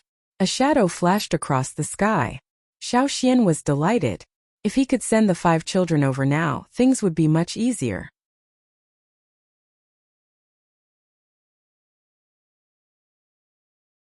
Chapter 163. After Cha-Cha successfully sent the children to the chief's side, it rushed towards Xiaoxian's side. However, this time it was attacked from the ground. There were always people hiding in the forest throwing sharp spears and stone knives at it. Occasionally, arrows with stone arrowheads would shoot out from behind a tree, or from a pile of thick grass. This made it very annoyed, as it was still unable to ignore these attacks. If it was hit, it would still be injured. While dodging, Cha-Cha headed towards Xiaoxian's side. Xiao Xian's side also noticed Cha-Cha's predicament. If those people who were hiding only attacked and did not directly attack, it would not be easy to catch them. Xiao Xian still had to take care of the children here, so it was impossible for him to deal with those who attacked Cha-Cha. How about we don't let Cha-Cha come down? It's not far from the chief's side, Chinjia said. Yes, don't let it come down. Another person also said. In the past, they did not like birds because some water birds were a threat to the little treasure fish. Once they found a bird that was slightly bigger, the tribe's warriors would throw spears or arrows into the air to shoot the birds down. However, if the birds flew higher, it would be difficult for them to shoot accurately. Every time, they would choose to attack the birds when they were close to the ground. That way, the birds would be restricted by the surrounding terrain and would be easy to hit. Qingyi was currently looking for the people who attacked Cha-Cha, but in terms of speed it was really difficult for Qingyi to catch them. Xiao Xian also knew that it was not good for Cha-Cha to come down now, but looking at the situation, if they went over on land, at least 2 of the 5 children would be injured or even die. After thinking for a while, Xiao Xian said, I have an idea. Really? What idea? Chinjia asked. If Cha-Cha could bring them over, it would save them a lot of trouble. They would only be a burden if they stayed here. There's no need for Cha-Cha to come down. I will let you safely get on Cha-Cha's back. Don't worry, Xiao Xian said. Chinjia hugged the rattan basket tightly and nodded his head vigorously. Yes. Seeing that Xiao Xian was not only protecting them, but also trying his best to solve the problem, Chinjia was extremely touched. He had misunderstood Xiao Xian before, but at this time, Xiao Xian was actually so proactive in helping them. Sure enough, Xiao Xian was just like what his father said. Xiao Xian was really a good person. The Yanjiao tribe Xiao Xian belonged to must also be good people. Not only Chinjia, but the other 4 children also had the same thoughts. They felt that Xiao Xian was a good person, and they also believed in Xiao Xian. Tie your rattan baskets tightly to your bodies, Xiao Xian said. I'm done. When you're on Cha-Cha's back, you must hold on tight. Don't let yourself fall off, Xiao Xian said again. Got it, we'll definitely do it. That's good. Xiao Xian chopped the spear thrown at him to one side, while his other hand reached out to Chinjia, who was closest to him. Then, Chinjia felt himself being picked up by a strong hand, along with the basket like a little chick. Are you ready? Xiao Xian asked. Yes. Chinjia swallowed his saliva. He had a bad premonition.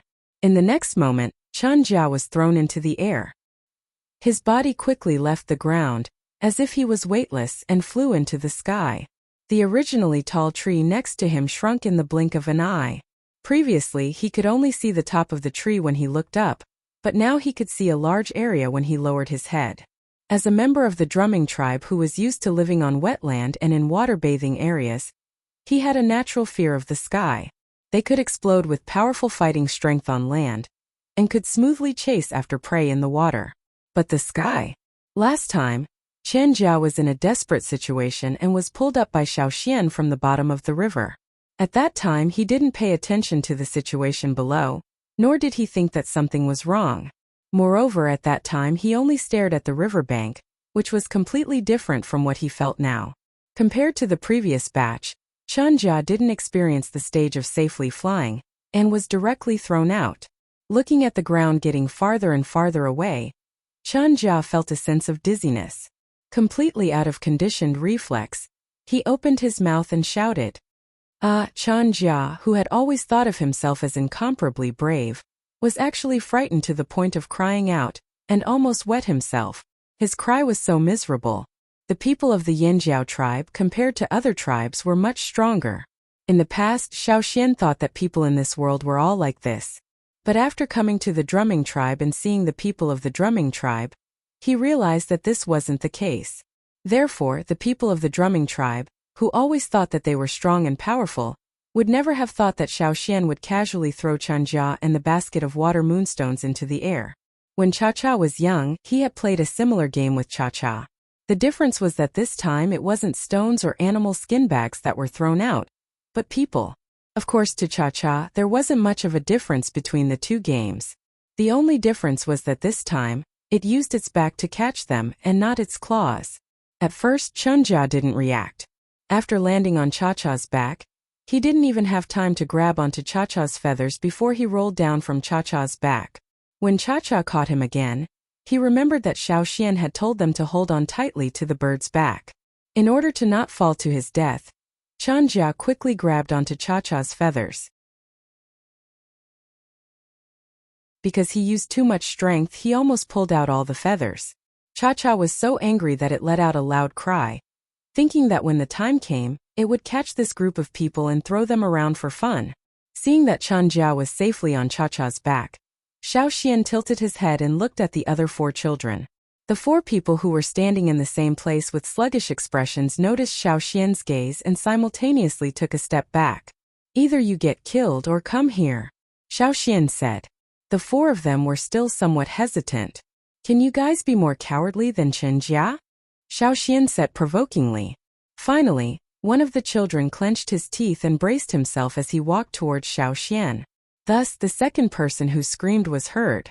Then a third, a fourth, until the 5th child was thrown into the air by Xiaoxian and caught by Cha-Cha. Only then was this matter considered a complete success. As long as it was a success, it didn't matter how it was done. After the 5 children were taken away by Cha-Cha, Xiaoxian and Qingyi's burden was greatly reduced. While heading towards the chief's side, they also cleaned up the hidden people. Along the way, they met a group of drumming tribe warriors who were responsible for finding and cleaning up the hidden people. After Qingyi told them about what he saw, they separated.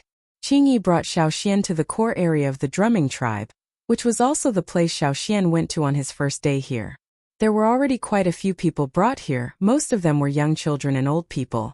After completing this task, Qingyi followed another group to patrol the tribe, continuing to clean up the hidden enemies. Xiaoxian was called over by the shaman. After all, Xiaoxian wasn't a member of the drumming tribe, and the shaman had the intention of having a good relationship with the Yanjiao tribe, so he couldn't let Xiaoxian participate in the battle. Xiaoxian had already helped enough. This was a battle that belonged to the drumming tribe, so there was no need to involve others. Since he couldn't participate in the battle, Xiaoxian helped treat the injured. He still had some prepared medicine in his animal skin bag, which he boiled for the injured to drink. For this, the people of the drumming tribe were very grateful to Xiaoxian. The shaman also promised that if the Yanjiao tribe needed help one day, they would do their best to help. This was what Xiaoxian wanted. Helping the drumming tribe was also helping the Yanjiao tribe. With the drumming tribe here, the Yanjiao tribe would have an easier time coming over.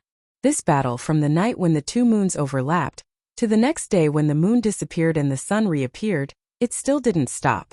Unlike the Yanjiao people who were relaxed today, the people of the drumming tribe were still fighting hard. There were many corpses in the tribe, some from the drumming tribe, and some from the drumming tribe. Especially in the outer area, many pools were dyed red. Broken limbs and pieces of flesh could be seen everywhere. Fortunately, the drumming tribe had the advantage in numbers, and this was their own territory, so they were well prepared and had the upper hand. A day passed and the sun set. The battle gradually cooled down. In the sky, the 2 moons were separating. In the woods and around the pools, there were still some people of the drumming tribe. They were getting more and more anxious and wanted to run, but they were blocked by the people outside. This time, the drumming tribe was determined to keep these people here to comfort their comrades who had died in this battle. Xiaoxian, who had just helped carry the injured, came out of the house and saw the shaman standing in the open space, looking in a direction in a daze. That was the direction of the river. And the shaman's face gradually showed a trace of a smile.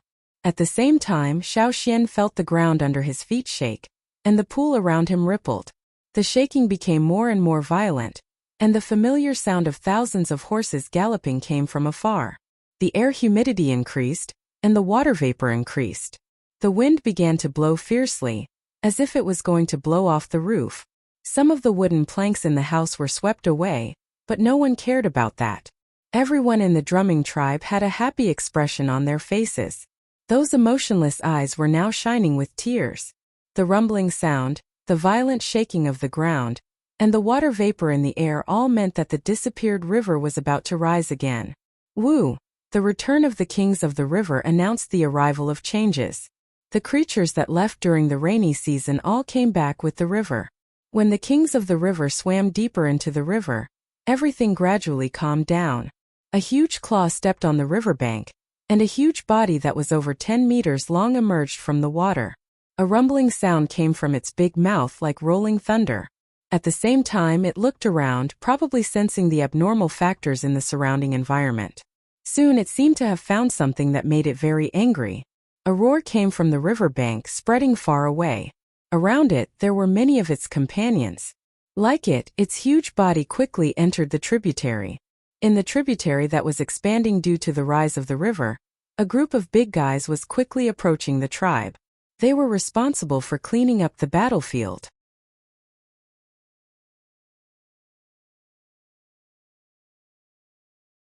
Chapter 164. The two moons in the sky were separating, and the earth was still covered with a layer of silver light at night. A figure staggered out from the forest. Probably because his head was hit, half of his face was stained with blood. He felt his vision was a little blurry. Blood flowed into his eyes, but he didn't wipe it away. His head hurt, but he didn't care. What did they come here for? That's right, they came to kill people. Kill the people of the drumming tribe, and then steal their water moon stones. Sneak in, kill, steal, what else was there? He thought as he walked. There were many small puddles of different depths on the ground. The sound of his feet stepping into the puddles was very clear, and the splashing muddy water reflected the moonlight. Until he walked to the side of a river. His remaining consciousness made him stop before he fell into the river. Looking at the river in front of him, he gradually remembered some things he was told before invading the drumming tribe. When the river rises, you have to evacuate quickly. Once the river rises, you can't get close to any ponds or rivers in the drumming tribe. Remember, the river in front of him was less than 10 meters wide. It wasn't a big river in this area, at most a tributary of the tributaries. However, the river level did rise. When the river rises, you can't get close to ponds or rivers. Can't get close. Thinking of this, he suddenly quivered and quickly stepped back. However, he only took a step back when a figure quickly rushed out from the river. A huge mouth came biting towards him. The mouth was covered in hard scales, and the huge jaw had thick cone-shaped teeth that made people shudder. There seemed to be some meat residue between the teeth, and there was also the smell of blood that had not yet dissipated. This was the last thing he saw. The next second he was bitten and dragged into the water. The conical teeth instantly pierced his internal organs. Before he was dragged into the water, he was already bitten to death. In the river, there were other crocodiles gathering here. They bit the food, rolled around, cut the food into pieces and then swallowed it clean. In the drumming tribe, similar things happened in many places. Those who stayed in the drumming tribe were lucky enough to escape with their lives, but those who ran slower would be killed by the drumming tribe and the adult crocodiles. In the end, they would become the crocodiles' food. The corpses left behind from the previous battle were gradually decreasing. However, the ones who were decreasing were the people of the drumming tribe. These outsiders had become food for the returning crocodiles. The small crocodiles that had been crying for a few days now stopped. Some even crawled into the water and went to other places to clean up the trash with the big crocodiles. To the drumming tribe, these crocodiles were treasured fish, but to the others they were a nightmare.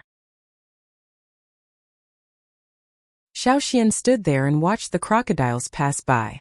These crocodiles that came back from the river, the big ones were more than 10 meters tall, and the small ones were no less than 3 meters. Some swam to other places in the river, and some walked directly through the wetland. Although their walking speed was not fast, they looked murderous. Their eyes were similar to those of the drumming tribe. When these crocodiles that had disappeared for a while returned, the people of the drumming tribe were very excited. This meant that this year's war would end. In the drumming tribe's territory, the best guards were actually these crocodiles. These crocodiles wouldn't harm the people of the drumming tribe.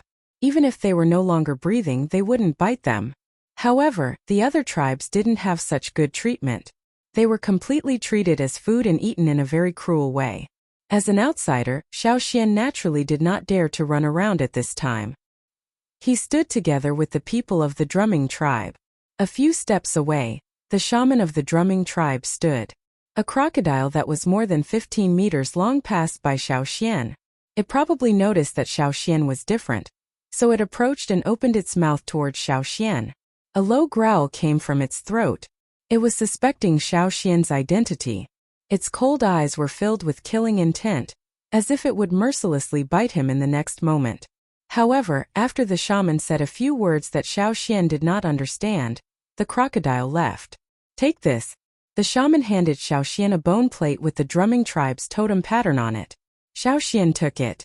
With this, no matter where he went, the crocodiles would not treat him as an enemy. Moreover, this bone plate was only in the hands of the shaman. It was made temporarily, unlike the chief's plate, which could not be faked. When the moon disappeared and the sun came out, there were no longer any living invaders in the drumming tribe's territory. Xiaoxian brought Chenjia back. Along the way, they could see many large and small crocodiles in the pool. They were rolling around in the pool, tearing apart people whose faces could no longer be seen. The pool had already been dyed red with blood. However, whether it was Chenjia or the other children of the tribe, even the children who were only 2 or 3 years old, they were not surprised at all. Some were even cheering at the side. It was not that they were innately cold, but that they were already used to it. The closer they got to home, the faster Chenjia's steps became. He did not even care about the water moonstones. Xiaoxian helped him carry the rattan basket, but he did not care much. Right now, he just wanted to see if his father and mother had returned home safely. Mother! Chenjia shouted and quickly ran over. Xiaoxian looked over. Ping was standing in the house looking out of the window. Are you okay? Ping ran out and looked at Chenjia, then looked at Xiaoxian. No matter if it was Chenjia or Xiaoxian, there were bloodstains on their bodies. However, this was not their blood. After checking that there were no injuries, Ping happily said, "Quickly go in, I'll prepare something to eat." Since Ping was so happy, it was obvious that Fu Shi was also fine. Fu Shi was resting in the house. Although there were many injuries on his body, it was enough to keep his life. After seeing the rattan basket that Xiaoxian carried over, Fu Shi and his wife could not suppress the joy on their faces. Their mouths split open and that big mouth looked quite scary. If not for this period of time, Xiaoxian had a better understanding of them. He would definitely have the same thought as the other tribesmen. The drumming tribe was really scary. Letting the family of 3 interact more, Xiaoxian came out to look around. He heard the crocodile cry, but it was not because it was afraid. The sound it made was different from before. Next to the pond in front of Chenjia's house, an 8-meter-long crocodile walked over and climbed into the pond. Its eyes were yellowish-brown, and when it looked at people it was always cold, making people feel cold. After it entered the pond, it picked up the small crocodile and swam from one side of the pond to the other. Those cone-shaped teeth that could easily tear a person's arm off. When it held the small crocodile in its mouth, it did not have any killing power. Instead, it protected the small crocodile. This was also an animal that knew how to protect its young. Previously, the person who was trapped by Xiaoxian's trap and had his neck broken by Qingyi had his corpse taken away. He was not left here to be fed to the crocodiles. Xiaoxian knew that the person's identity was definitely special, and he was not a member of the drumming tribe. In the drumming tribe, people and crocodiles lived in harmony. The real situation was like this, without much intimacy, but they would not harm each other. The invaders were their common enemy. What? Xiaoxian was looking at the crocodiles when he heard Ping cry out in surprise. What's wrong? Xiaoxian walked into the house and asked. Sai, I just heard that someone's water moonstone was stolen. Ping said. Some people in the tribe were busy fighting because of the drumming tribe's invasion and did not pay close attention. Now that everything was over, they cleaned up the water moonstones in the rattan basket. It was clearly wrapped in the animal skin bag. But when they opened it again, they found that it was missing a lot. The animal skin bag was not broken, and the rattan basket was not damaged. Only the water moonstones were missing. It must be a thief. Only they have that ability. Fu Shi said hatefully. After hearing this, Ping hurriedly opened the rattan basket to check. Her family's harvest this year was not small. If it was stolen, it would be a great loss. Most of the time, the rattan basket was carried by Chenjia. When Chenjia was not looking, it was Xiaoxian who was looking. Good, it's not lost. After checking, Ping let out a sigh of relief. These water moonstones were what they relied on for the next year. Oh right. Ping originally wanted to wrap the water moonstones again, but when she saw Xiaoxian next to her, she remembered. She took out some water moonstones from the rattan basket and put them into another animal skin bag. Then she handed it to Xiaoxian. Thank you, Xiaoxian. Many people in the drumming tribe were not good with words. Fu Shi also seemed to want to say something, but in the end he could only scratch his head and swallow his words. He did not know how to thank Xiaoxian, but when he thought of the advice given by the other tribes during the trade, he tried to show the most sincere smile. Thus, when he looked at Xiaoxian, his mouth was wide open. Xiaoxian. Retracting his gaze from the other side, Xiaoxian pushed the animal skin bag. I don't need so much. Xiaoxian found that Ping took out at least 1/5 of the water moonstones. Don't look down on this 1/5, this was money that could be exchanged for a lot of things. Take it. Ping stuffed the animal skin bag into Xiaoxian's hands and said, after this matter is over, we will start the trade. When the time comes, you can go out with Fu Shi, you will need it. It's your first time out, so there are a lot of things you don't understand. Seeing that he could not refuse, Xiaoxian took the animal skin bag. Moreover, if he went out to trade, he would need it. Where do we usually go to trade? Other tribes? Xiaoxian asked. For small trades, sometimes we go to the Luo tribe, sometimes to the Pu tribe and other tribes. However, for big trades, we have to go to the trading ground. Ping explained. Fu Shi understood this better. Every time their family went out to trade, he was the one in charge. The closest tribe to our tribe is the Pu tribe. This time we will most likely go there. The people of the Pu tribe have a lot of good things in their hands. Stones, pottery, and some medicine. They are all very good things. Xiaoxian remembered Fu Shi's words in his heart. These were all things he needed to understand.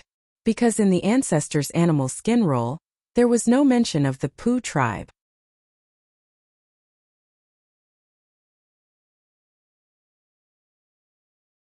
Chapter 165. After the end of the war, the drumming tribe returned to normal.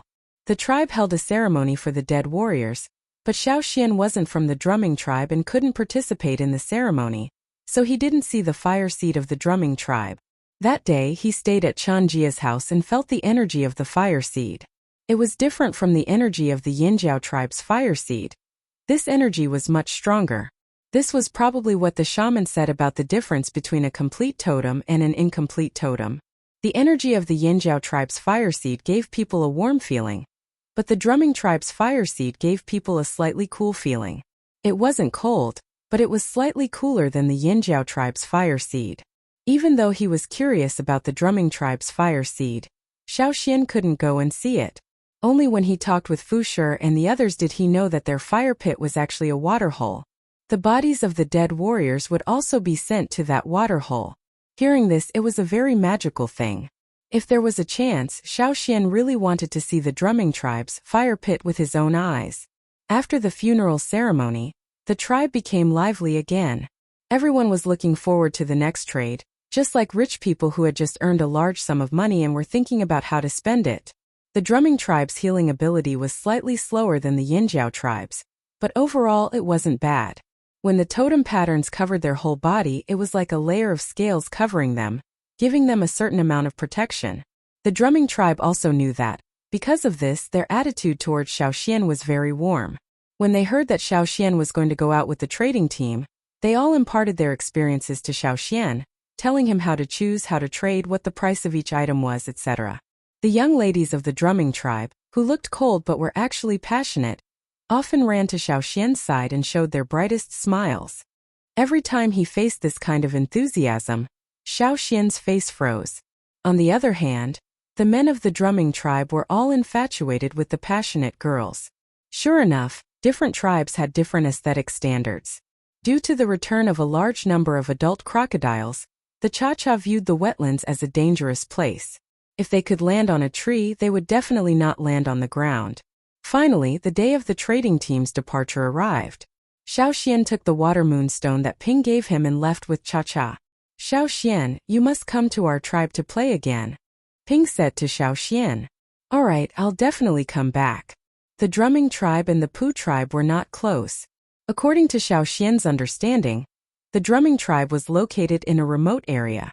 The distribution of tribes here was relatively sparse. Just look at the territory of the drumming tribe. Towards the Pu tribe, they did not walk step by step on the ground, but through the water. On the outskirts of the drumming tribe, there was a river that was more than 10 meters wide. Through this river, the people of the drumming tribe could reach the Pu tribe. The drumming tribe did not have boats. They could make bamboo rafts and wooden rafts. On the few tributaries here, bamboo rafts and wooden rafts could successfully float. However, the people of the drumming tribe did not use them because they had better boats. One after another, crocodiles hung on the water surface. Some only revealed half of their heads. Only their eyes and noses could be seen. The crocodiles often hid in the water like this to maintain their concealment. But there were also some that revealed more of their heads. You could clearly see the scales and patterns on their backs. As the leader of the trading team, after receiving the shaman's blessing, Qingyi jumped into the river and landed on the back of a crocodile. The crocodiles lined up together like a pontoon, allowing Qingyi to walk freely on them. The others followed Qingyi and jumped into the river one by one, then stood on the backs of the crocodiles. Fu Shi carried an empty rattan basket on his back and touched the animal skin bag with the water moonstones. He said to Xiaoxian, "Let's go." Xiaoxian did not let Cha-Cha lead the way.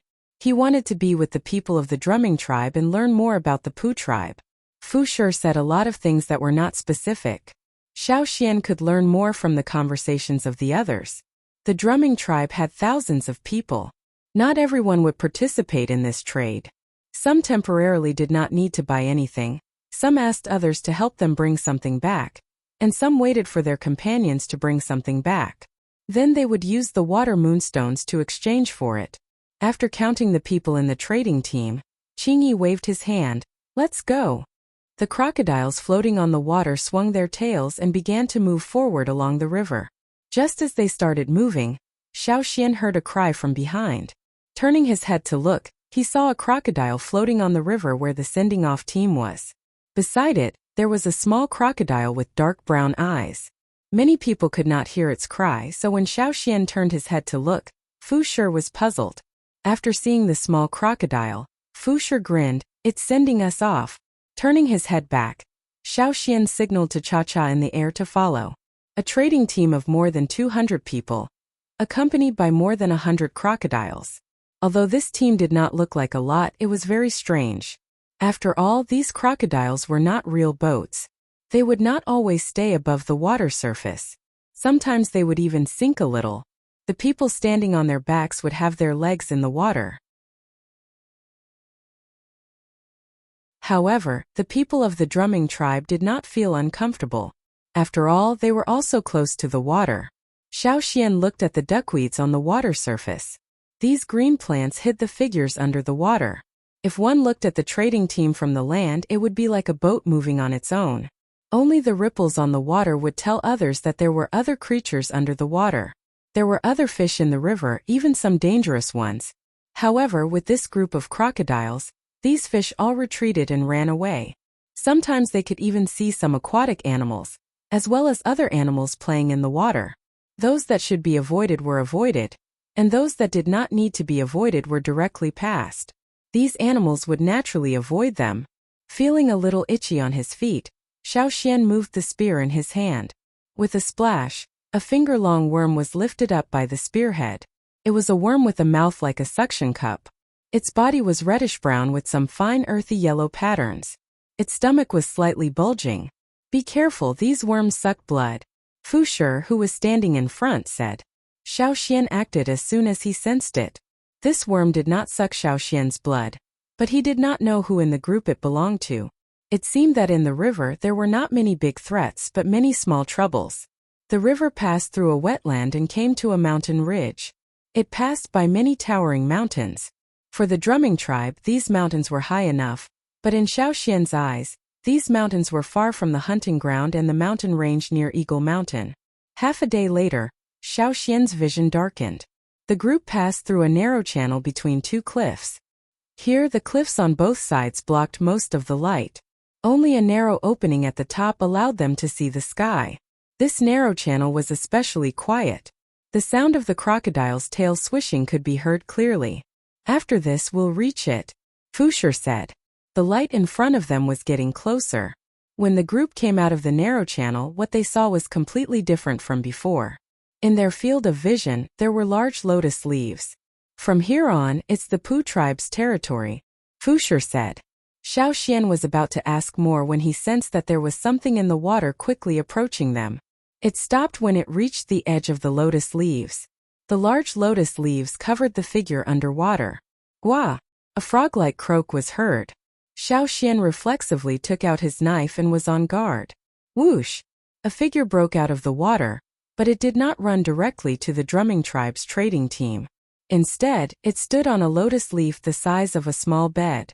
We're a little late, the person standing on the lotus leaf said to Qingyi, who was in front of the trading team.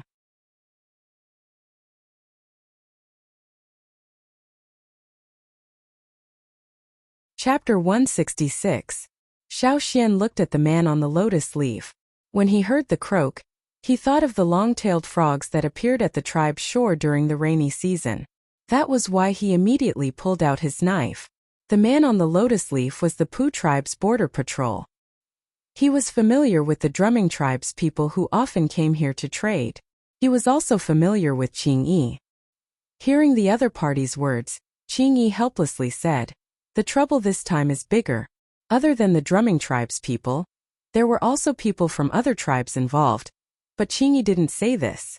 He wouldn't easily tell others. The man on the lotus leaf nodded. He also received the news that the invaders came from the drumming tribe. Qingyi and the others needed more time to recuperate after the battle, so they naturally came later. His gaze swept over the drumming tribe's team, stopping on Xiaoxian. Who is he? The drumming tribe's people's characteristics were very obvious.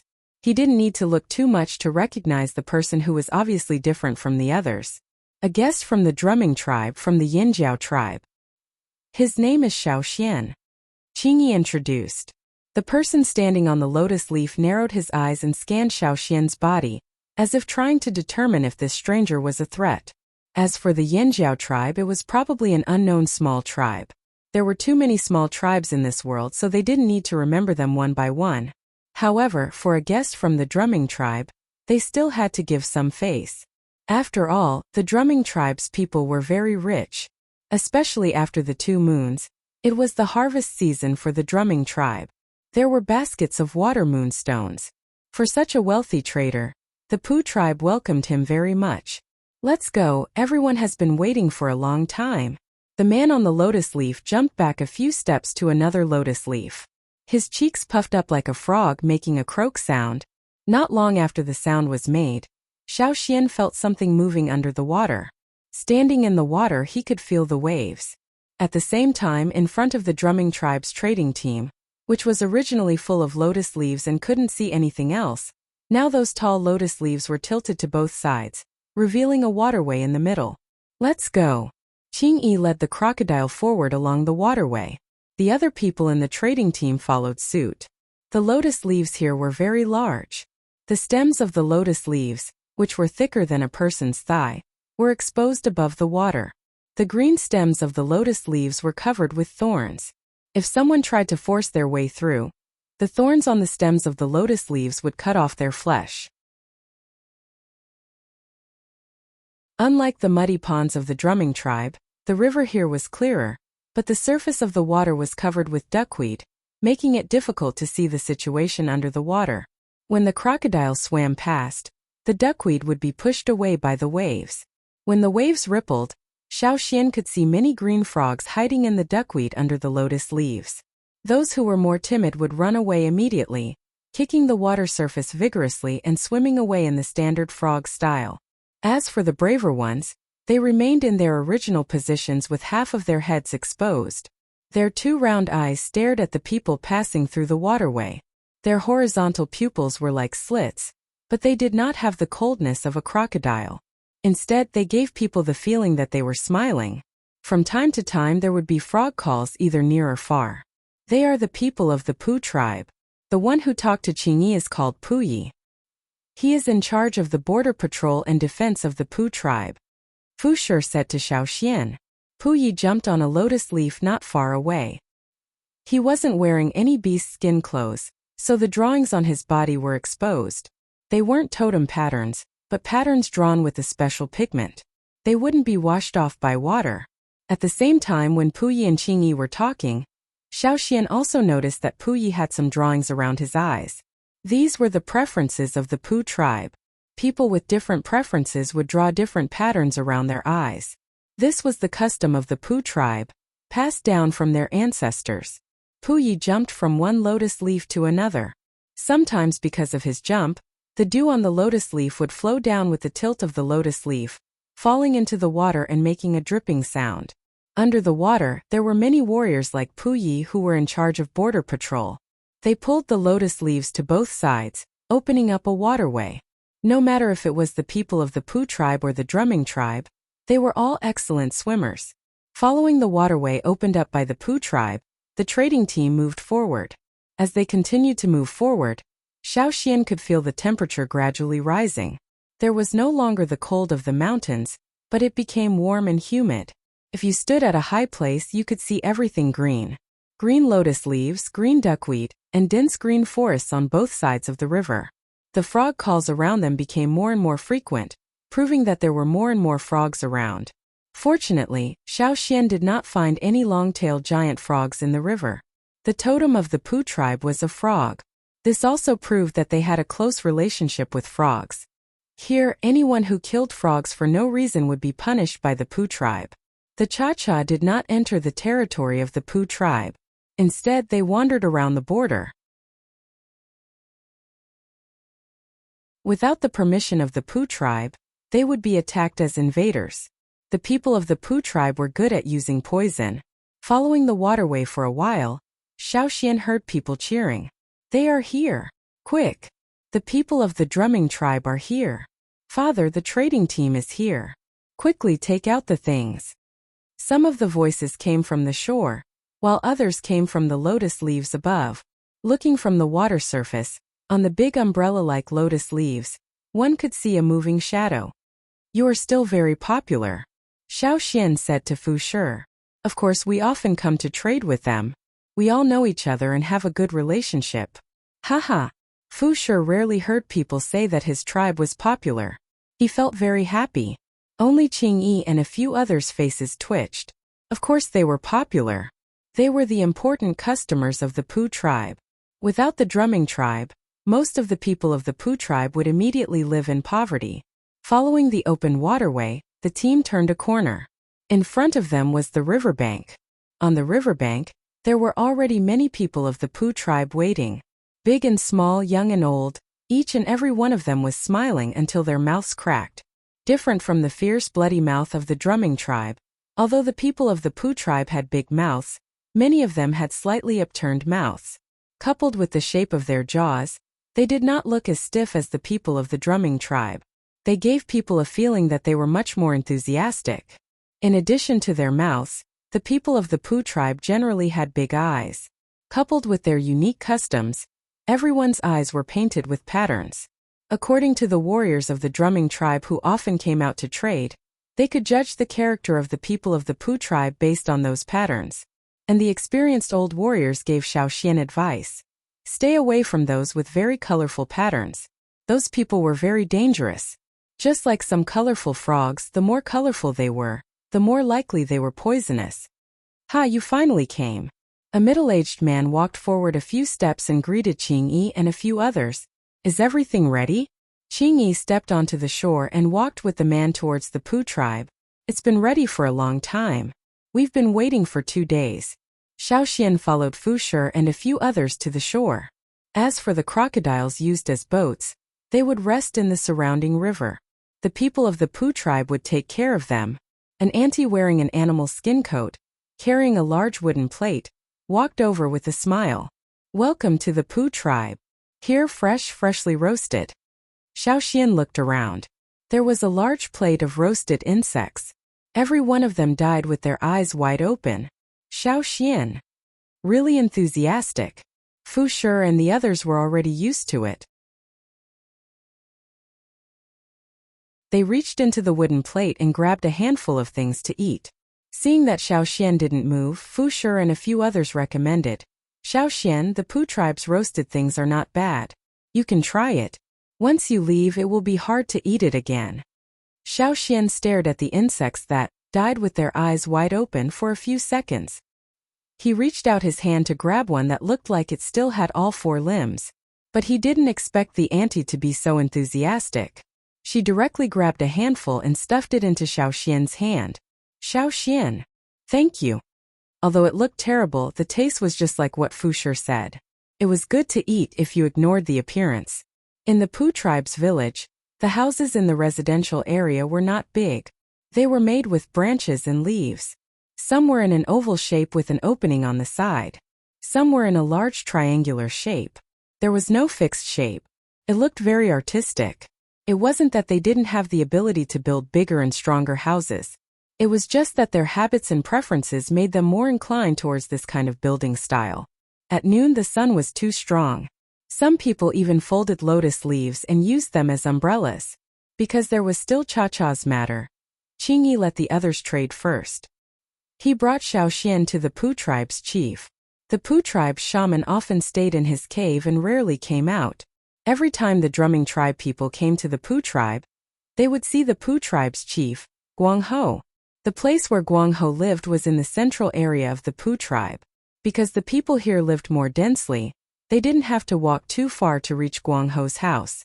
It was a pointed wooden house with a roof made of grass and leaves. The door was open and the person at the door indicated that they could go in.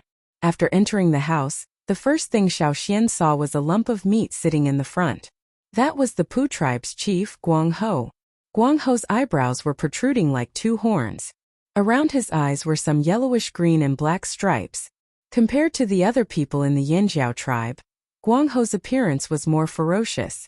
Because his body was slightly bigger, he looked like a meat dumpling. It was very oppressive. This moment Guangho was sitting there. His thick and fat hands were holding an unknown animal and eating. Seeing Xiaoxian come in, Guangho's eyes narrowed. He looked at Xiaoxian and his mouth didn't stop eating. "You are from the Yanjiao tribe?" Guangho asked. "Indeed. Yanjiao tribe, I seem to have heard of it." Guangho said, "You're tuning into the Li Mei's Wuxia Whispers YouTube channel. We're so grateful for your support, and don't forget to subscribe to join us on this incredible journey through captivating stories. Your generosity through donations truly makes a world of difference, as it's the primary source of revenue that allows me to expand and enhance this channel for you. Thank you from the bottom of my heart for being a part of this adventure."